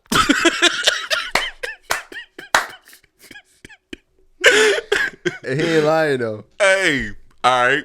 Another story, and I hope Blue's okay with this shit because this shit ain't even. This just entertainment. I don't, but this is just entertainment though.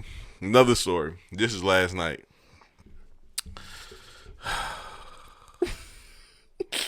I'm laying down in the bed. I'm chilling. I'm watching the game. Me and my lady friend. My nigga Blue is upstairs. He just got home. I hear a female voice. I said, Blue with a female voice? That's weird. You out of pocket. No, I'm telling this story. And we're making a clip out of this. Nigga said, that's weird. That's weird. I'm laying there. The Nuggets getting beat by like 20-something. I'm like, this game boring as fuck. Go to YouTube. First thing that pops up, Meek Mill's Flamers Flow. Cool. Let me watch this shit. Watching Meek Mill's Flamer Flow. It's loud as fuck. I got this volume loud as fuck. The scene where him and Bobby Shmurda start doing the push-ups, you know, there's no beat. It's just them talking and doing push-ups. I hear the headboard. Boom, boom, boom. I'm like, okay. Cool, no big deal. You know, niggas have sex. That's what they gonna do. Video goes off, another video comes on. In between each video coming on, I hear the headboard. I'm like, okay, whatever. I doze off. I wake up 2 hours later. The headboard is in HD. It feels like the bed is right next to me.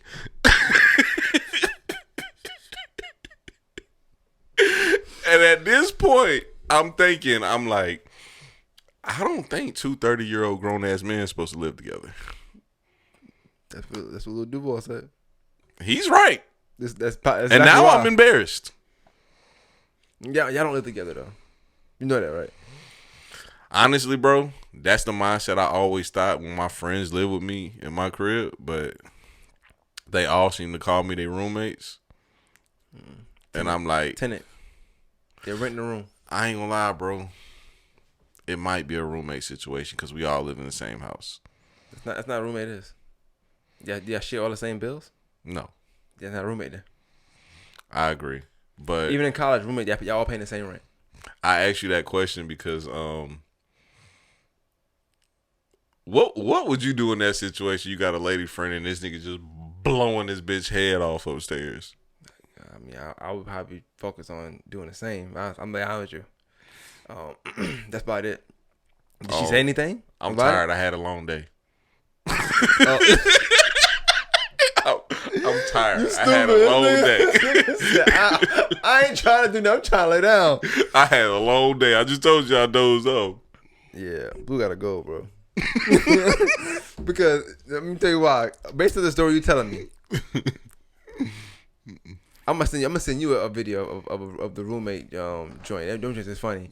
But based on what you telling me, if he can't clean up, he don't deserve to have no ass in here. You gotta make rules, set boundaries, bro. Like, you're not doing that. Blue, if you wanna bring any kind of pussy up in here, these dishes better be clean.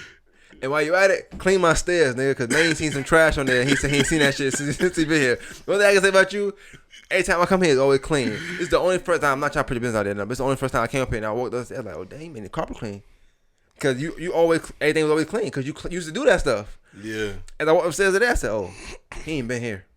Like, and this is and funny you telling the story, because I was going to tell you afterwards, like, yo, I can see like, oh yeah, I'm not embarrassed about it, bro. It's just something you go through in life. You know what I'm saying? I'm aware that this is just your office and you live down there, so this is somebody else's responsibility.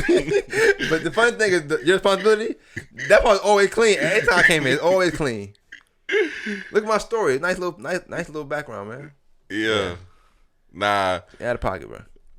Don't get me wrong. You know what you gotta do, it's gonna be some dust and shit here and there, and goddamn, as far as my little creative space, I'm gonna have shit here and there because goddamn, that's how just a nigga function. But yeah, bro, shit get a little rough, bro. So I always be asking people, like, at the age of 31, should a grown ass man have a roommate? Because my mom knew this guy that actually stayed in my neighborhood, and he sell cars. He sold me a car before, and the nigga was my mama age, which is like 55, and he had a roommate. This is what, well, I ain't gonna lie, but when it comes like that though, I do feel like this. I was having a conversation with somebody the other day, because somebody posted something like, "Hey, you 40 years old. I ain't applauding you for posting no pictures of no damn keys."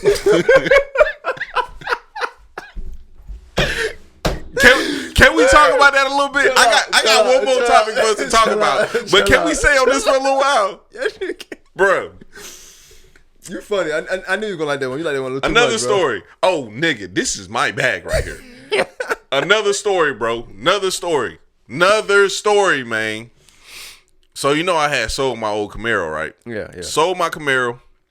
My mama told me I could have her Camaro. She had the same exact car, but it's a convertible. They didn't give her what she wanted for it at the dealership, and she called me and was like, "Nigga, I'd rather you just had this motherfucker, cause they got them. I want 14 for it. These folks just told me goddamn 8." Mm-hmm. And she was like, "You fly out here and get this bitch, you can have it." Nigga, I brought a plane ticket for $32. There you go. Yeah. You already know it. No clothes, nigga. Camera bag. Got on the fucking plane, nigga. Got on the plane. My nigga Murph called me the day before I got on the plane and was like, "Yeah, I'm in South Texas, goddamn, bored as fuck, nigga, goddamn, woo-doo-doo." I said, "Nigga, I'm flying to Texas tomorrow, nigga. Come to San Antonio." That nigga said, "Shit, all right, where we staying at?" I said, "Nigga, my mama house." That nigga was like, "Man, that shit gonna be cool." I said, "You remember how shit was when we was young? Ain't shit changed." He said, "Oh, I'm on the way." Nigga, he comes to Texas. Bro. Me and Murph is at this bar, bro. Drinking, chilling, getting drunk, blah, blah, blah. Meet this couple. Shawty is telling Murph, like, yeah, she's a white woman that's with a Mexican man. She's like, "Yeah, all my sisters is with black men. Black don't crack. Y'all always look young." Because she was asking me and Murph how old we was. We was like 30. And she was like, "Y'all niggas look like y'all like 22. I know I don't look fucking 22, but I'm like, I'll take the compliment. Get to her sister's Facebook. Her sister just posted, "Just paid my car off. God is good." Look at this nigga face.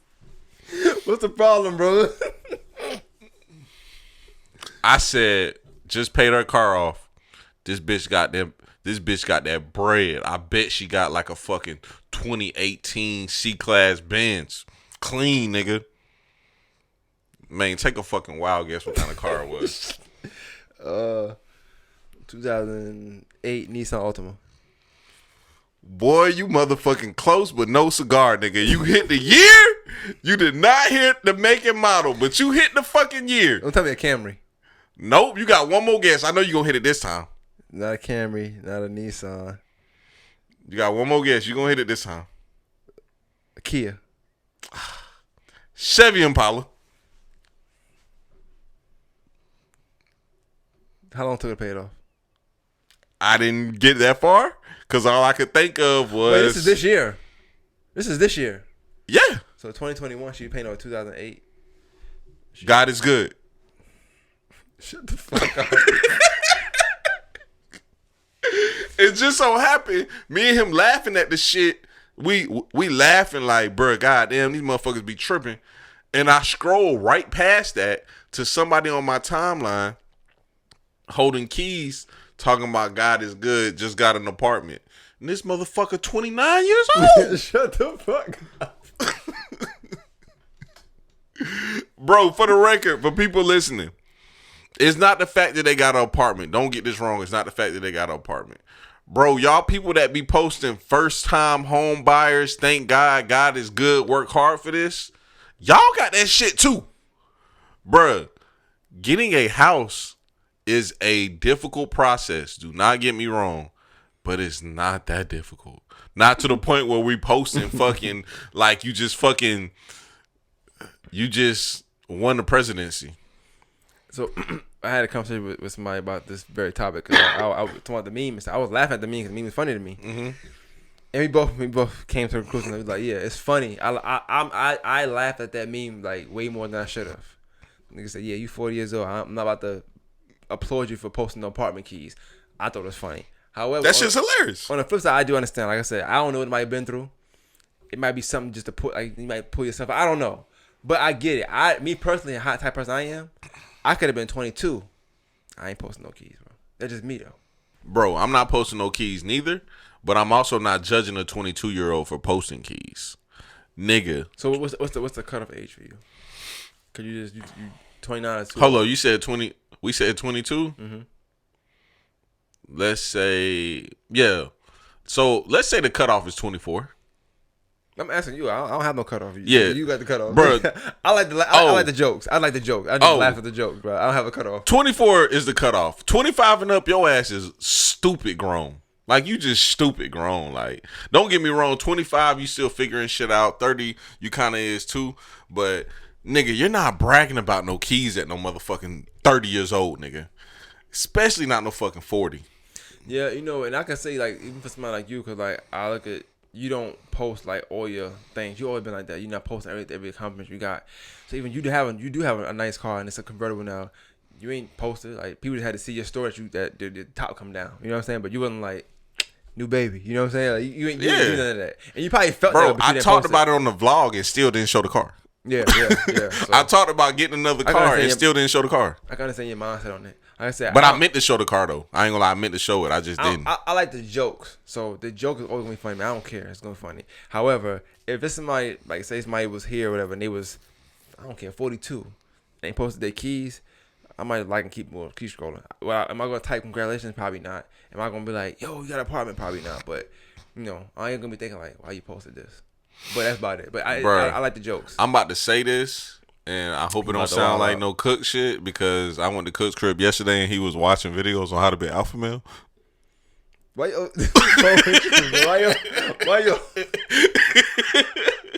So I hope it don't sound. You type that in on YouTube? Bro, I don't know. He was watching niggas talk about how to be an alpha male. That's all I know. Cooks is in school. Let me find out. Bruh. Cook, when you graduate? I don't know what was going on. I just don't know. The videos were interesting, even though I didn't agree with the shit. They was interesting. But what was I about to say? Cooks learning how to be, man, you said. Nah, what was I about to say before I said that shit? Because that shit was kind of off subject. you said you're gonna say one more thing and you don't care how we take this or something like that. So I fucking forgot, bro. Look at God. Nah. God is good. Oh, I know what I was about to say. I've dealt with women before that went on long rants and was like, I'm a mother of X and I'm a very strong woman and I deserve this and I deserve that. Bruh, I used to want to tell them so bad, like, Shawty, you don't get no fucking trophy for doing the shit you supposed to do. Yeah, like, they be like, I pay my own bills. Who the fuck else gonna pay them shits? Who else gonna pay them?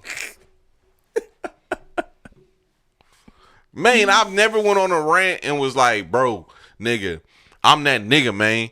I pay all the bills in my house, nigga. I'm that fucking nigga. You know why? I'm supposed to fucking do that shit. Yeah, that's what they say. They say you don't applaud a fish for swimming. Yeah.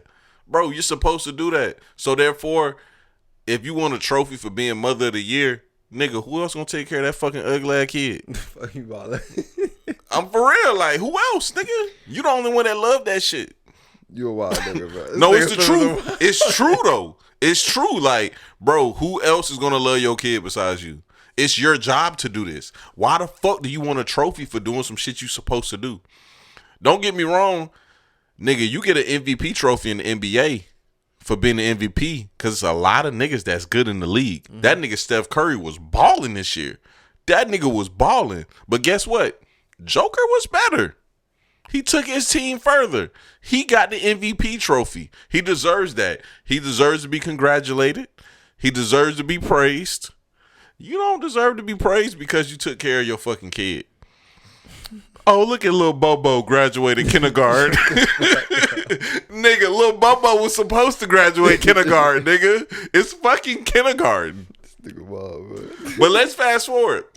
Let's say little Bobo graduates. I don't know where I got Bobo from. But let's say little Bobo graduates college. It's good little Bobo graduated college. That's what's up. Shawty, that's not your trophy.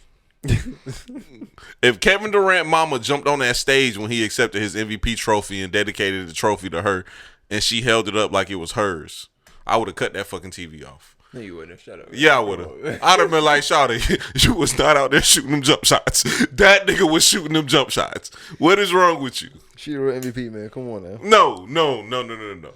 She is the real MVP that she raised that man by herself, even though he is a little emotional. He got be tripping sometimes with these fucking burner accounts, acting like a little girl. But she is the real MVP for raising that man and for him becoming who she is. But she's not the MVP. Yeah, not most valuable player. No. Yeah, for sure. But yeah, you a wild guy, bro. Nah, I ain't go in like that, nah. Yeah, just give me 2018 Slim vibes. What's 2018 Slim? I don't remember. Women to tell you. Yeah, I tried to bring it up for a little while, but you know, bro. But see, don't take what I just said the wrong way. Men do that shit too. Like men will be like, nigga, I got a furnished apartment, nigga, and I got a motherfucking Challenger in the driveway, nigga. Boy, I don't give a fuck. Yeah, but see, I can see a point because like you have that, but you know you gotta think amongst this. I'm just saying, men. A lot of people stuff that be bragged about. Not every man can brag about. So, bro, the women the one I can understand a little more because there are there's a lot of good mothers. There's some bad ones, but it's a lot of good mothers predominantly. You know what I'm saying? It's like a guy or me or a guy saying, "Yeah, man, I got my two daughters every day." Da, da, da. And somebody saying, "Well, you should have them every day." Technically speaking, I probably shouldn't. Bro, let me give you a perfect example of what I'm speaking about, and I know the people listening is gonna understand this completely. And once again, I don't care who feel hit about it. And like the person I'm talking about, this is somebody like I love dearly. Like this is one of my closest friends. I got a homeboy that make between $200,000 and $300,000 a year. All jokes aside, we only 30 years old. This nigga not even 30. This nigga like 27, 28. He make between $200,000 and $300,000 a year. Right? I got a homeboy that's broke as a motherfucker. Broke as hell. This nigga work at a factory job. He made $9 an hour. And he works the graveyard shift. Now, people gonna know who that is too. But it don't matter. Because what I'm about to say is, I know he wouldn't be mad about me saying this because only people that know me is gonna know who I'm talking about. take those two people, right? Mm-hmm. This nigga make between $200,000 and $300,000 a year. This nigga make $9 an hour. This nigga that make all this money is a horrible person. This nigga is a piece of shit. And he's stupid as a motherfucker. And he just don't care about shit. This person that makes $9 an hour is a great person. Like, great person. He cares about people. He actually cares about what's going on around him. He's a great person. I'm saying all this to say, it doesn't matter how much fucking money you make. It's all about waking up every day trying to become a better person. I know people in my life personally that, and I got to say this the correct way because I don't want to be rude to somebody that I love. I know people in my life that waited until they were 60, 70 years old knowing that they was going to kick the bucket, that decided that they wanted to be good people. It's too fucking late, nigga. I don't want to hear that shit now. Nigga, do that shit earlier on. Yeah, that shit feel good to have material things and be this and be that at 30 years old. Like, my nigga Big King used to say all the time, like, nigga, I just want to be a 20-year-old with a sports car. Yeah, nigga, everybody has those hopes. Everybody has those dreams. Everybody goddamn want to achieve those goals. But we still got to be great people. You still got to be a good person. Being a good person means more than anything else. It means more than having the best podcast and having the most money. And then on top of that, having the most money, I hate a nigga that wants to have the most money so he can shit on his friends. Is that what your friend that make $200,000 do? Nigga, yes. No. That's what every nigga that make that much money in a friend group does. That's what they do, nigga. You know what I'm saying? Not knowing that, nigga, we only 30. The sky's the limit, nigga. We 30 years old. Man, you could fuck around and wake up tomorrow, nigga, and a clip on your goddamn YouTube channel can blow up, nigga. And now a nigga just called you talking about a sponsorship for $500,000. You can't shit on that person because you don't know what the fuck going on tomorrow. But that's what these niggas do. You know why? Because these niggas is fucking stupid. They stupid and they just horrible people. Bro, most humans is just horrible people, bro. Now I'm ranting too much, so let's get to this last topic so we can get off of here because I'll go in, bro. And to my homeboy I'm talking about, I love you, boy, but you just a trash ass nigga. But I already know what they're gonna say. What? They're gonna say, how are you gonna tell people not to be shitting on people? He just shit on people that got their apartment keys. That's what they gonna say, bro. Oh no, that's just different, bro. Cause it's just like, bro, why are you posting this? Don't get me wrong. If you had a setback and you worked hard to get somewhere, that's cool or whatever. All right, bro. Since we toward the end of the podcast, I'm about to show you something. Cause most people don't make it towards the end. I'm about to show you something. Read the bottom, then read the top. Read it out loud for the people listening. Floyd Mayweather. Don't read the names though. Okay. Don't read the names. If anyone has anything negative to say about me posting my beautiful baby girl on Facebook, please come tell it to me, not behind my back. Thanks. I am not in the mood today. Now read to the people what happened. Okay. So why they posted that 3 post. hours before she posted this, it says, gave birth to a baby girl at 12:24 p.m. June 10th, 2021. She was born with no heartbeat, 26 weeks and 6 days. Mommy and Daddy love you so much. You are a beautiful angel. And what's the picture that's on the screen? It's a guy and it's a baby. A dead baby. Yes. So the reason why I just told you to read that is, so if you don't want somebody talking about your decision to post this traumatic thing that just happened in your life, literally seconds ago, minutes ago, why did you post it online? I agree. I ain't gonna lie, I don't even think it's nothing for us to dive in about. With no, that. I agree, but like I said, I'm one of the people. I feel like when you put something on social media, it's like me putting some numbers up saying I just signed a different $500,000 than being like, y'all my pockets too much. I just told niggas that $500,000. Of course they're gonna ask questions. That's what niggas do. Or it's like if I post a picture, you see the mean people be like, oh man, I can't wait to post. I can't wait to something wrong with me. I can put it on Facebook and tell niggas inbox me when they ask me what's wrong. You know what I'm saying? Like that's what people do. Like, oh, I'm in a dumb mood. Oh, what's wrong with you? Oh, it ain't nothing. Well, what the fuck why you put up there then? Nigga, you know what I'm saying? So it's like it's all the same. You don't post it. Social media is to be social. Yeah. If you only want that for your family, make a family group. My family got a family group, so only stuff can be posted in a family group if it's really important. See, bro, I don't have an example to make based off what we talking about right now. So all I can do is just do some fairy tale shit. Like, bro, you ain't never imagined how it would be. Bless you. You ain't never imagined how it would be to be a girl. Nah. In this social media era. What you mean? Like, oh, I'll tell you. And this is about to be fun. This is about to be fun. Like Trey Williams just now. He did that shit, bro. You what? A wild nigga. Well, I'll tell you. Let me tell you for real though. Let me tell you. Bro, imagine being a girl.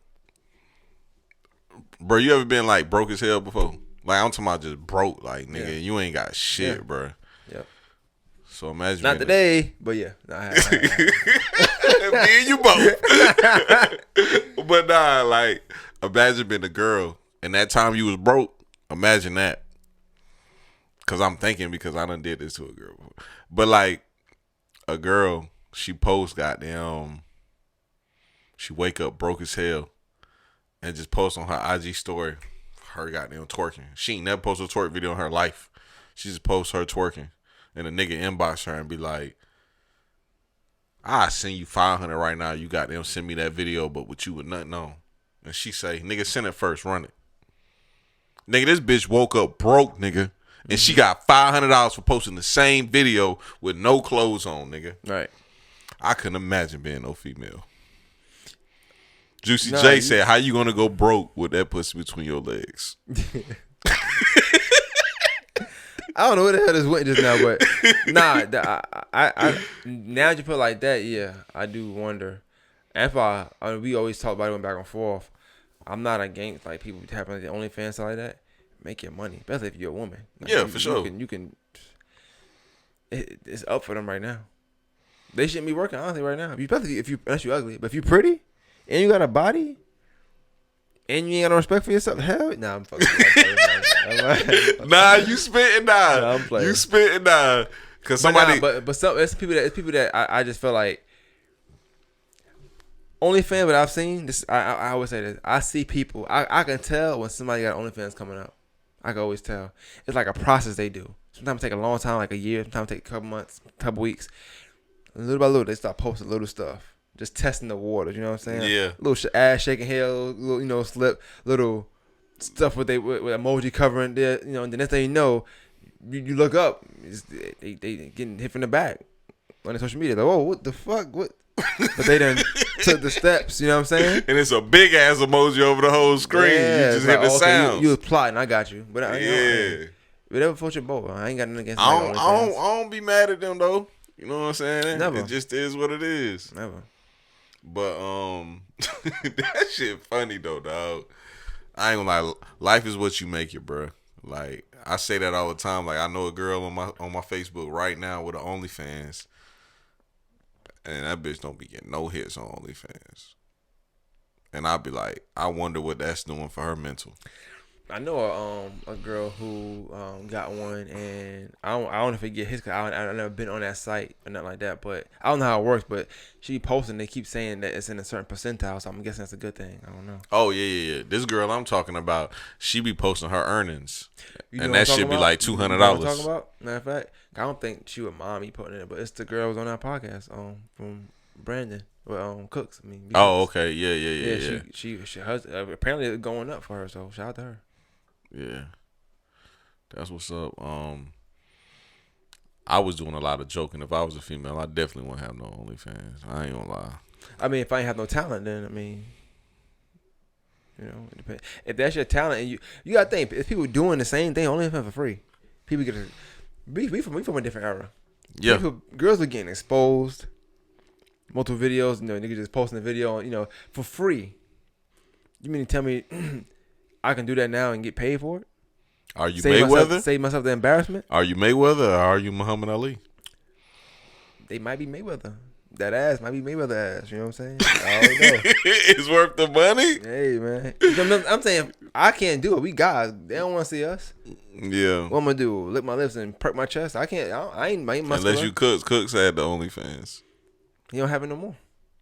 So I don't know like what that means. I think that's a good question. You should ask him the same on the pack. Like ask him why he stopped. You know how like to me stuff like that be getting blurry. Even like us, people podcast, they don't podcast no more. What's the excuse you be giving if he was podcast out? What they give you? They're too busy, ain't it? Right? I'm too busy. It wasn't doing nothing. Bruh, I'm gonna say this just because I think it's funny as hell. Mo always have the best excuses in the world to me. Yeah, she be going through too much for me. I don't know. She Nigga, Mo be like, I got into a relationship and I felt like I couldn't balance the two. Yeah, the relationship gotta go. Ain't nobody stopping this for me. I'm sorry. Hey, I meant to bring this up a minute ago when we was talking about something, but we back to it. This nigga Joe Budden. I forgot where he said this at. You ain't been watching this podcast, have you? I already know it, bro. Everybody's saying that it's the retirement home podcast. I'm waiting on that shit too. And Rory just tweeted today. Somebody said when the new Rory and Maul dropping or some shit, and he said real soon. Need like that. On some next week type shit. So I can't wait for that. We could have did a skit like that, but it's all good. We gotta step it up, bro. Let's get out of pocket. We need some nigga, we could have did a way better skit. I ain't gonna lie. But that was because we had goddamn some good ass ideas. We got all the cameras now, so we should be good. Oh yeah, nigga, it's go time. It's game. But bro, Joe Budden said some shit that goddamn. Oh, I know what it was on. It was on Maine podcast. I ain't watch all. I ain't finished yet. It was good. It was a real good one. Like Maino's getting better. His last 4 was really good. Yeah. And I like seeing Joe Budden like let his hair down. Like he ain't let his hair down with Adam 22. Well, he can't do it, Maino. Maino's a really street dude, so Joe Budden has to go in there respect. Yeah. You notice that his vibe was different. Yeah. He let his hair down. He talked about shit. He got them let the women talk about the little bitch ass shit they wanted to talk about, and that shit was cool. But he said some real shit. He was talking about podcasting, and he was congratulating Maino for like being a good podcaster. And he was like, well, for stepping up as a podcaster. And he was just like, you know, when it comes to this content shit, because one of the women asked him about how he balanced his life and shit. And he was like, nigga, I'm here, nigga.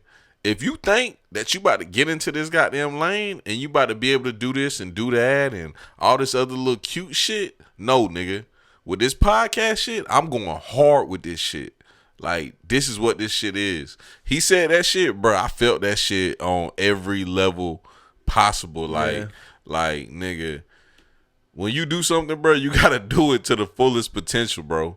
And a lot of people, when they jump into the lane, nigga, they jump into the lane and just stop the car. Nigga, you going to get ran the fuck over. Yeah, I'll be honest with you, bro. Like, even how my personality is, even what I've grown into with the podcast and, like, before that, you know what I'm saying? Because we still was young doing it, so we growing. Mm-hmm. I could say that I don't know how I would feel. I'm not going to say no name, but being other podcasters in the area, like, I think I would, I probably would have stopped. Like, if I'm not at the level I'm at now, I'm not saying I'm somewhere. Like, I understand it's a local thing, whatever. Yeah. But I feel like where I'm at, like, I couldn't imagine being nowhere else. I couldn't imagine being any lower. Or, no, not any lower, but I can't imagine being lower. You know what I'm saying? I can't imagine being the fifth around of somebody's top 5 podcasts in the area. You know what I'm saying? I can't imagine it. Yeah. Like, I think if I ever got to that, I'd just stop at that point. But I'm like how he said, I'm in it. Like, you gotta go through me. You gotta go through me. You know what I'm saying? Like, if I hate to say that, but like, even if you start on one, like, you know what I'm saying, or if you think you're going to do one and it's going to be successful, like, I'm going to be right there. So, you got to be on we're going to be work with each other, or you going to fade out. So, it's one or the other. But it's weird, though, because it's like, when you first started, the scene wasn't what it is now, right? The scene was me. Yeah, that's what I'm saying. I'm gonna keep it a buck with you. It was nobody else around. Like, people started to change. It had this radio. Even in Brother, they had something radio. This guy named, I ain't gonna say his name, but some guy had something radio. Yeah. Everybody radio. And when I did podcast, like, it's like 2 months later, everything from radio changed up. They take radio out and put podcast at the end of it. Bro, I tell people that all the time. Like, the first time I did the podcast with you when we was at ASU, I was like, I know that nigga Maine was looking like this nigga here. This nigga just head ass. Like this shit ain't gonna last long. This nigga head ass. So you asked me a question earlier about people lasting long and down third, right? Yeah. People always say it's ironic that I didn't know you, but we met up. Remember, I think you came a little late too, or something like that. I don't know. You something was going on, whatever. Or either I was there super early. I'm not sure. But yeah, I went. Oh, it was raining hard as fuck, and I couldn't find the spot. I couldn't find the spot. But they always say like it's just funny how that one. And they asked me like, well, how you knew y'all would be cool? I was like, I didn't know. Like we did it, and then I did his, and like what happened was I kept. So I knew that I never thought you was not gonna work. Let me tell you why. I knew that you would go. I knew that you would last because when I came here, and I seen how dedicated you were when I came here. You know what I'm saying? Mm-hmm. Like when I came here that first time, you took a picture. You had to start the next day. Like I felt like I was like, he me. Like the next day, I don't believe. Yeah. But now we at a position now we can hold the podcast, hold something because it's a business now. So you have to do it just for business purposes. Like it's not smart to put out this day, next week. Cool. But back then, like you was grinding, whatever you gotta do. I seen you do multiple podcasts. I seen seeing the shift from like even the camera, like. When you first were doing it versus like when you started doing or Mr. Lover joint, you did like all that stuff was like I started to see it. So and it got to the point where we were just talking about podcasting all the time. Yo, how you do this or how you do that? So I'm talking to somebody even that just fresh coming in. I never had that with nobody else. I never could say, hey Mo, how you do this? Mm-hmm. Oh, hey, how you do? Besides Ken, that's it. You know what I'm saying? I told somebody that recently because they was asking me something about you and content. And I was telling them I was like, I think what really got like Maine to respect me and us to like really collab on shit because you know people fuck that collab word up. Is that like I'm like a for real content creator. Yeah. So that nigga was watching me and he was like, oh, this nigga different. He doing some different shit. Mm-hmm. Like some real different shit. I was getting inspired and that helped me. Like even a simple text you would send me would like throw me off. I think one time you sent me was like, damn man, you fucked me up. I'm thinking today a certain day, but it's Monday. You ain't got no pod. You leave your pod. I was like, damn. Oh yeah. I remember that because I was at the mall that day. Yeah, I remember that. Wow. I said, let me get my ass in my bag real quick. Yeah. So yeah, it was like it was one of them things. Like it just iron shoppers. Iron. So. Mm-hmm. But yeah, we ain't gotta stay on this topic long. Just to end it, this was one of the main topipics we never hit on. But I be freestyling the Tiana Taylor shit. I always said she looked like a pit bull, and now they talking about she's the most beautiful woman and shit. So, yo, a pit bull? Yeah, let's talk about how much time we got. Her and that girl. Don't say that girl, bro. Be respectful, bro. Be respectful. Ari Lennox. Yeah, she's pretty. She's beautiful, actually. Okay. You saying her as an HER? No. Oh, I mean Tiana Taylor. Yeah, I think her is beautiful. Well, I like Ari Lennox. I like her. Maybe because I like the album. I don't know. She's like fine to me. Mm-hmm. Now Tiana Taylor, she's fine, but I don't like her voice when she speaks. Like first of all, where I'm from, I ain't gonna lie. I'm gonna tell you this off the top. But when I was in New York, I seen something. I was like, oh yeah, God is good. I went to Georgia. A girl crossing the street. I'm in Brownsville. I don't know if you know what that means, but I was in Brownsville, walking around Brownsville. A girl crossing the street. The car about to hit her, but in New York, you have to let them go through. If it's light, you gotta let them go through. She was like, no, I'm sorry. If the light is red, they gotta stop. They can't just go. It's not. That's how I go. And she was like, and she would walk. She's like, yo, this light dead ass red. This light is dead ass red. Like mad aggressive. I was like, oh hell no. Imagine me having a girl that talk that aggressive, you know what I'm saying? But that's how I feel about Tiana Taylor. To my point, like that's how she talks like that. Yeah. However, her music is amazing. I love her music. I love her voice. She sounds so different when she sings, and her body is fire. It's natural. It's fire though. To my knowledge, it's natural. Do you like fit women? Nah, I like unfit women. So I like a little fat. But you think her body is fire? It is fire, but that don't mean I'm gonna talk to her. Oh, okay. I probably wouldn't know what to do with that. I wouldn't know what to do with that. I got you. I follow you. She probably be mad. I'd be like, damn, perfect. Now I gotta find something else to, damn, no body fat. Looking up BBWs on the porn search now. I love it. I love me BBW. But I think that what's the problem with her like being? I know you say she thinks she ugly. Like, cool. No. I don't think she ugly. No, you said she's like a pit bull. Yeah, I said that early on. I ain't gonna lie. I just didn't know that a lot of men found her that attractive. She's fine. She's fine. She's fine. She's but not it's my like, type though. But she's fine. So I'm gonna tell you, and I'm not speaking to this shit like I'm just that nigga or nothing. But like when I was younger, bro, girls like her. They already gonna say they. Yeah, I already know. So I don't give a fuck. Don't I don't give a fuck. I know I look like shit. I'm fine. But when I was younger, she would be the type girl that was like the little neighborhood hood girl, and I used to be like, damn, I fuck with her because she cool as fuck, and I would just break her off every once in a while. You know what I'm saying? Like that's the type. Like she wouldn't be like the finest chick in the school type chick. So my thing with her is this, right? This is how I take on it. She came a long way. Mm-hmm. I remember her from Sweet 16. I don't know if you remember MTV had that thing, Sweet 16. Yeah, she was on that shit. Yeah, I didn't know who she was at the time. I just know she was somebody. She got rich parents. I think she was signed to Pharrell. I think it was like a promotional thing. You know how that go. Cause I think Pharrell ended up coming to us on that, but she was signed to Pharrell for a little while. She had that song "Google Me Baby." I didn't know that until just now on the phone with somebody before I got here, and they was like, "Oh yeah, she had that Google Me Baby song, Google Me Baby song." I never knew it was her. Yeah. Didn't know any song from her. I always wondered what the hell she did because she was always in the mix. I'm like, does she do music or is she just a model? I never knew. I never thought she was attractive until she started coming out with this music lately. It might be a thing for me where the music is attractive and it make her attractive. I don't know, but she's not ugly.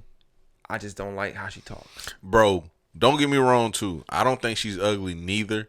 I just think she has masculine. She's like a pit bull. Yeah, because I think she has masculine features. So they are cute pit bulls then. Yeah. Oh, okay. I like dogs. I love dogs actually. But they have masculine features. Interesting.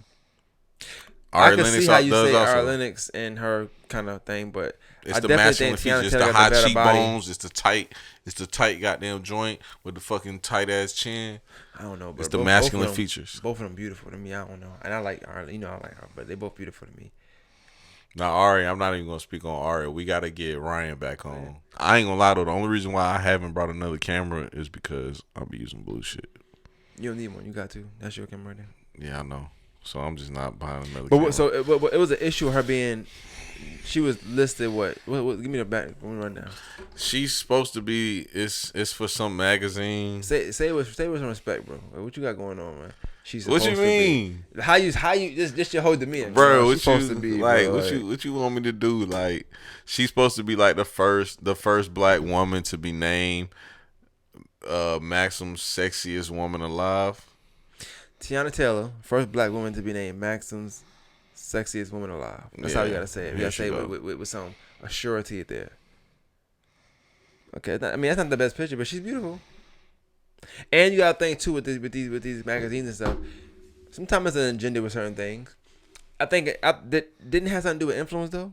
Not just a lie, just with influence. I believe, right? It was just about beauty. Just about being alive and breathing. That's it. It was just about beauty.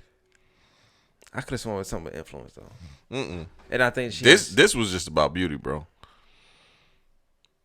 Making history with the sexiest woman alive. Like the magazine said. Like Rihanna ain't breathing. What the magazine? Rihanna must be dead. To me, yeah. Oh, you crazy as hell. Rihanna the sexiest woman alive, hands down. Rihanna, nigga. You know this girl named Jasmine Brown? Her name Watch Jazzy. She's a comedian. She was on 50 Cent Network. I think she's sexy as fuck too. There's a lot of sexy women, but the thing is this: everybody gotta get their chance, bro. Yeah. If Rihanna won, has Rihanna ever won that before? I guess not, right? Nah, I think she has.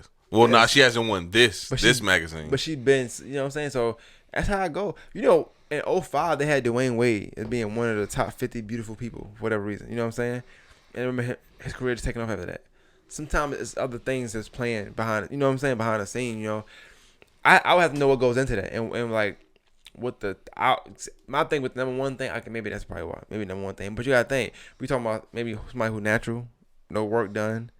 It's like, that's a big feature. You know what I'm saying? Because a lot of people get work done. And that's why we like them. This is somebody who just work out. So, but I think she's beautiful though. She's not my number one, but I mean, if she number one, she black. It's a win for me. I don't disagree with it. I'm just saying that. Nah, you disagree. It's all good though, bro. Iman gonna come fuck you up. You know, Shump don't play by this girl, nigga. Talking about like a pit bull, nigga. He gonna see about you. And I'm telling you right now, in the fight, I'm taking Iman Shumpert. I'm telling you right now. Nigga, can I talk? Go ahead. Go ahead. Say sorry. Nah, that nigga fucked me up. That's a big nigga, boy. That nigga huge. Big, bro. That nigga huge, bro. I ain't even gonna sit here and flex, bro. That nigga fucked me up. But goddamn, shit, it is what it is. Shawty still gonna look like a pit bull after he fucked me up. Yo, you a wild nigga, bro. That's fucked up, man. I'm just saying, bro. They both beautiful, man. I think they both beautiful. They got a nice glow about them. Like I said, it's one of them things that even if you don't like them, I'm not attracted to them. Like I never thought of Tiana Taylor that way. You know what I'm saying?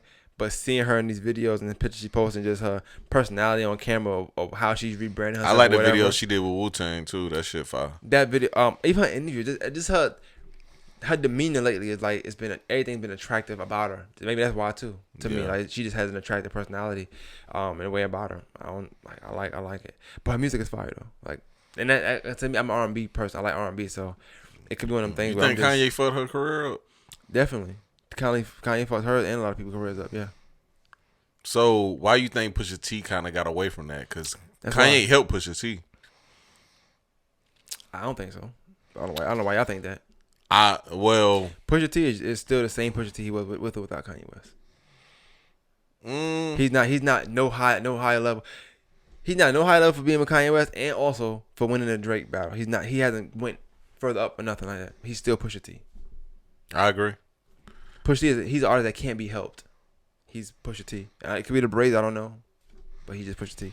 Nah, I think he can rap though. I'm just saying he's not going higher, and he's not going higher or lower ever. He's gonna be Pusha T. That's it. I think it goes back to what we were saying, talking about earlier with people rapping that have careers. Mm-hmm. Something that they talked about on that interview was that it's about a lifestyle. Pusha T don't live a lifestyle that we want to follow. Well, and it's sad to say because J. Cole doesn't either, but we fuck with Cole. But for some reason, with certain rappers that live lifestyles that we don't feel like we want to follow, we just don't follow them for some reason. Pusha T is different. I like Pusha T. I've always been a big fan of them when he was in Eclipse. You know what I'm saying? But I think that's the thing. He was in a group. He went solo. We know him as Clips. We know him as The Grindin'. We know him as, the songs they had before. Probably just Kevin, it's going to sound crazy. I was more of a Malice fan at the time. So believe it or not, I like Pusha T now better, of course. But I don't know. I can't really call it a Pusha T. But I don't think he did anything to help him. I think Pusha T, we always looked at Push as Push. Nah, I say that because of the 7-song album thing. Like, that album was great. That Daytona, it was great. And I feel like everybody else's albums was trash. I didn't care for none of the 7-song albums except Tiana Taylor, honestly. I'm lying. Daytona was fire. Yeah, no, I liked it. I said I didn't care for the album. It was fire. I didn't care for the album, though. And I like Pusha T, but maybe I'm not crazy about him. I just know he can rap. He can rap his ass off. I like him more on features sometimes, too. Some artists like that for me. I won't like they full body work, but they features they'll kill. I think Lil Baby the same. He been killing lately, so I can't say that. But yeah, I don't know. I think Kanye West ruined more careers than he might have helped, in my opinion. So. Oh, this nigga sound like he hate Kanye. I'm not. Yeah, I'm very. I don't hate him, but I'm not a big fan. People like this. Kanye's like this big figure to everybody, not to me.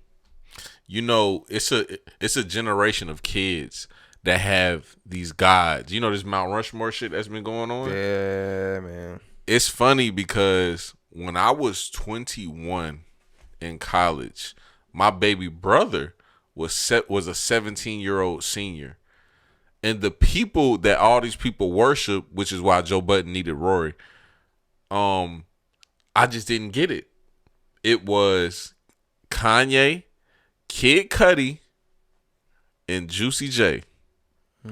I just didn't get why these kids was just in love with these people. And I fuck with Juicy J. I fuck with 3 6 Mafia. But I was like, why y'all so into Juicy J? And the Kid Cudi shit, I didn't get at all. But the Kanye shit, I don't know. It's just, I don't get it. I never got the Kanye thing because I guess at that time, like my mindset and my life or how I was, it was more geared toward like like we say now, we don't care for, but it more gets like street things than anything Kanye talking about. Well, Kanye talking about dropping out in college. I'm like, I ain't even going to college at the time.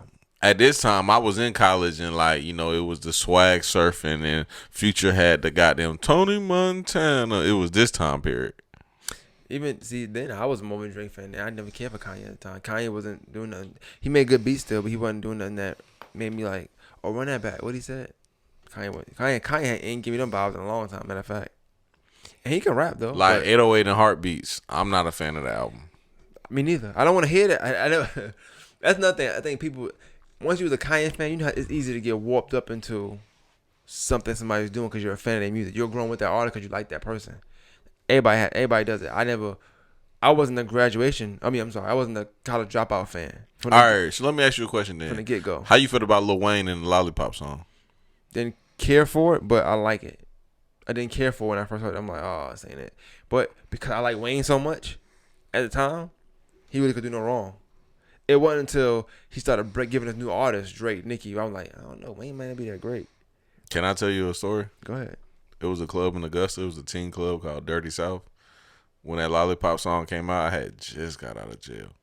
And that shit had came out. And we played that shit. It came out at midnight. We played that shit and we hauled ass to the club and we paid the DJ to play that song on repeat. Oh yeah, some wild boys. Cause we thought that shit was the most fire shit. Free promotion. That's crazy. And that nigga sold 1 million records in a week. And ain't break out for nothing. He didn't break us Y'all off broke shit. that nigga in Augusta though. Shit crazy. Y'all broke him in Augusta though. We ain't break him. Y'all broke the record in. We ain't break him. Niggas came back from school like, yo, you heard that Lollipop song? The Colombian County niggas came through that bitch swinging. Nah, I'm fucking with you. It's crazy because Dirty South was on the south side. It was right. It was right there where that bridge was. I know. Yeah, that I was shit the Josie. crazy. They used to always talk about that. Yeah, That club was head ass, but it had the little flow and it used to light up. That shit was fire. Light up floors. Yeah, that shit fire. Like Truth, not True Flow light up, but it ain't the same vibe. Cause you know at the time we was 17, so it was a different vibe. But yeah, we been on this bitch for goddamn over 2 hours, nigga. Should have knew that shit. Nigga ain't podcast in a minute, man. The blue fucked up the pod I had, man. Shit crazy, bro. But yeah, that's all I got. You got something else? Nah, man. You know what it is. Nope. Yeah, man. That's all we got for today, man. We hope y'all enjoyed it. What's the day? June 10th. Make sure you go pick up that Truth album coming out soon. That's what you got for the I'm ready for it, but I want to see what he got to bring to the table. Yeah, it's 11/11. Make a wish. It's 11/11. I wish Slim does an album review to the Truth album. Bro, I'ma have Truths on the pie. We Truth good, don't bro. fuck with you, bro. I'm telling you, bro. Truths fucks with me, bro. I'm gonna call Truths. Call him right now on the pod. Call Truths right now on the pod? Yeah, call him. All right. I'll call Truths on the pod. Let's see. This shit might be golden. All right. That nigga ain't gonna answer the phone. You crazy. This nigga be like, get the fuck out of here. I'm about to call Truths. Nigga better stand up, nigga. On the pod. Just because this nigga Maine on the bullshit. And I don't never call Truths. Truths, what's going on, bro? What up, bro? Man, I got you on the podcast. This nigga Maine on this bitch. This nigga said Truths does not fuck with you. Call Truths on the pod right now. That's when the album dropping. Why you feel like that? Y'all ain't been kicking it, bro. I ain't seen you in a pod in about a year. Them change. Yeah, that's how it's supposed to look right now. I knew you was gonna say that. Bro, he said we beefing, bro. Nah, definitely not. We working. Working on what? We working on making our way back to each other. I know. There we go. Trying to find my way back. Way back. And, Hey, I'm gonna be there next week. Told you. There you go. I fuck with him. Ask him when the album drop. Man, when the album drop, bro. Since y'all recording, Maine ain't trying to get me on his shit, at all. Yeah, but I need a freestyle from you. Pick a beat you gonna rap on my show, bro. You pick the beat. I pick the rhymes. Oh shit. Okay, he's talking spicy. I bet. I got a beat just for you, bro. Alright, you hook it up. We'll spoof it up like that. Bet. All right, bring the bars, nigga. All right, nigga. Trues, before you get off of here, man, when the album drop, man? Wednesday, June 16th. All right, bet, man. Holla at me, bro. All right, legend out. I don't know about that legend out shit, but you're a wild nigga, see? Nah, that's a legend for real though. I'm not True's definitely a legend, bro. He one of the people too, and it's a handful of people where like they don't really get they just due for like what they did before, and it's not a situation with what we were just talking about with the you got your apartment at 39. Mm-hmm. It's not that, but like it's certain things that he jumped out there in the front line to try to accomplish that other people haven't, that I feel like he don't get the respect for. Well, y'all can talk about that when he come on next week. I really mean that though. For yeah, real. I know. Y'all got. I ain't saying you joking, nigga. I know you're a big fan. Y'all talk next week when he come on. You do the album review. Hope you get a sneak peek. Let me know how it is. I'll listen to it when it come out. I'll listen to that. You know what I'm saying? I want to give me a freestyle. I'll drop it on when his album come out. We good to go. I've been to one. I'm gonna have more and do the freestyle for real. I was for real. I was gonna binge. Yeah, you should do that for sure. For real. Yeah, I think True coming on there would be dope. Or I don't know, depending how we do it, cause he coming on here, so maybe I'll give him next day or something like that. So it'll be multiple platforms. Whatever. One more thing I wanted to tell you too. I ain't mean to tell you this on the podcast, but that episode you did about your uncle. Mm-hmm. It's 2 episodes you've done before that made me like feel bad. It was that one and the one you did talking about your daughter. Oh yeah. I said I don't see how the fuck man do that shit. This was different. I ain't have before I wasn't doing video. I wasn't doing audio. Yeah. I mean video. Yeah. This was kind of hard. I'm like, I ain't about to cry on camera. That's crazy. You know what I'm saying? But it is hard. I ain't gonna lie. I thought you was because I was about to cry. Listen to it. People told me that like somebody just called me just now. They was like they had to stop it because I guess maybe they started thinking about somebody that was close to them like that, whatever. Yeah.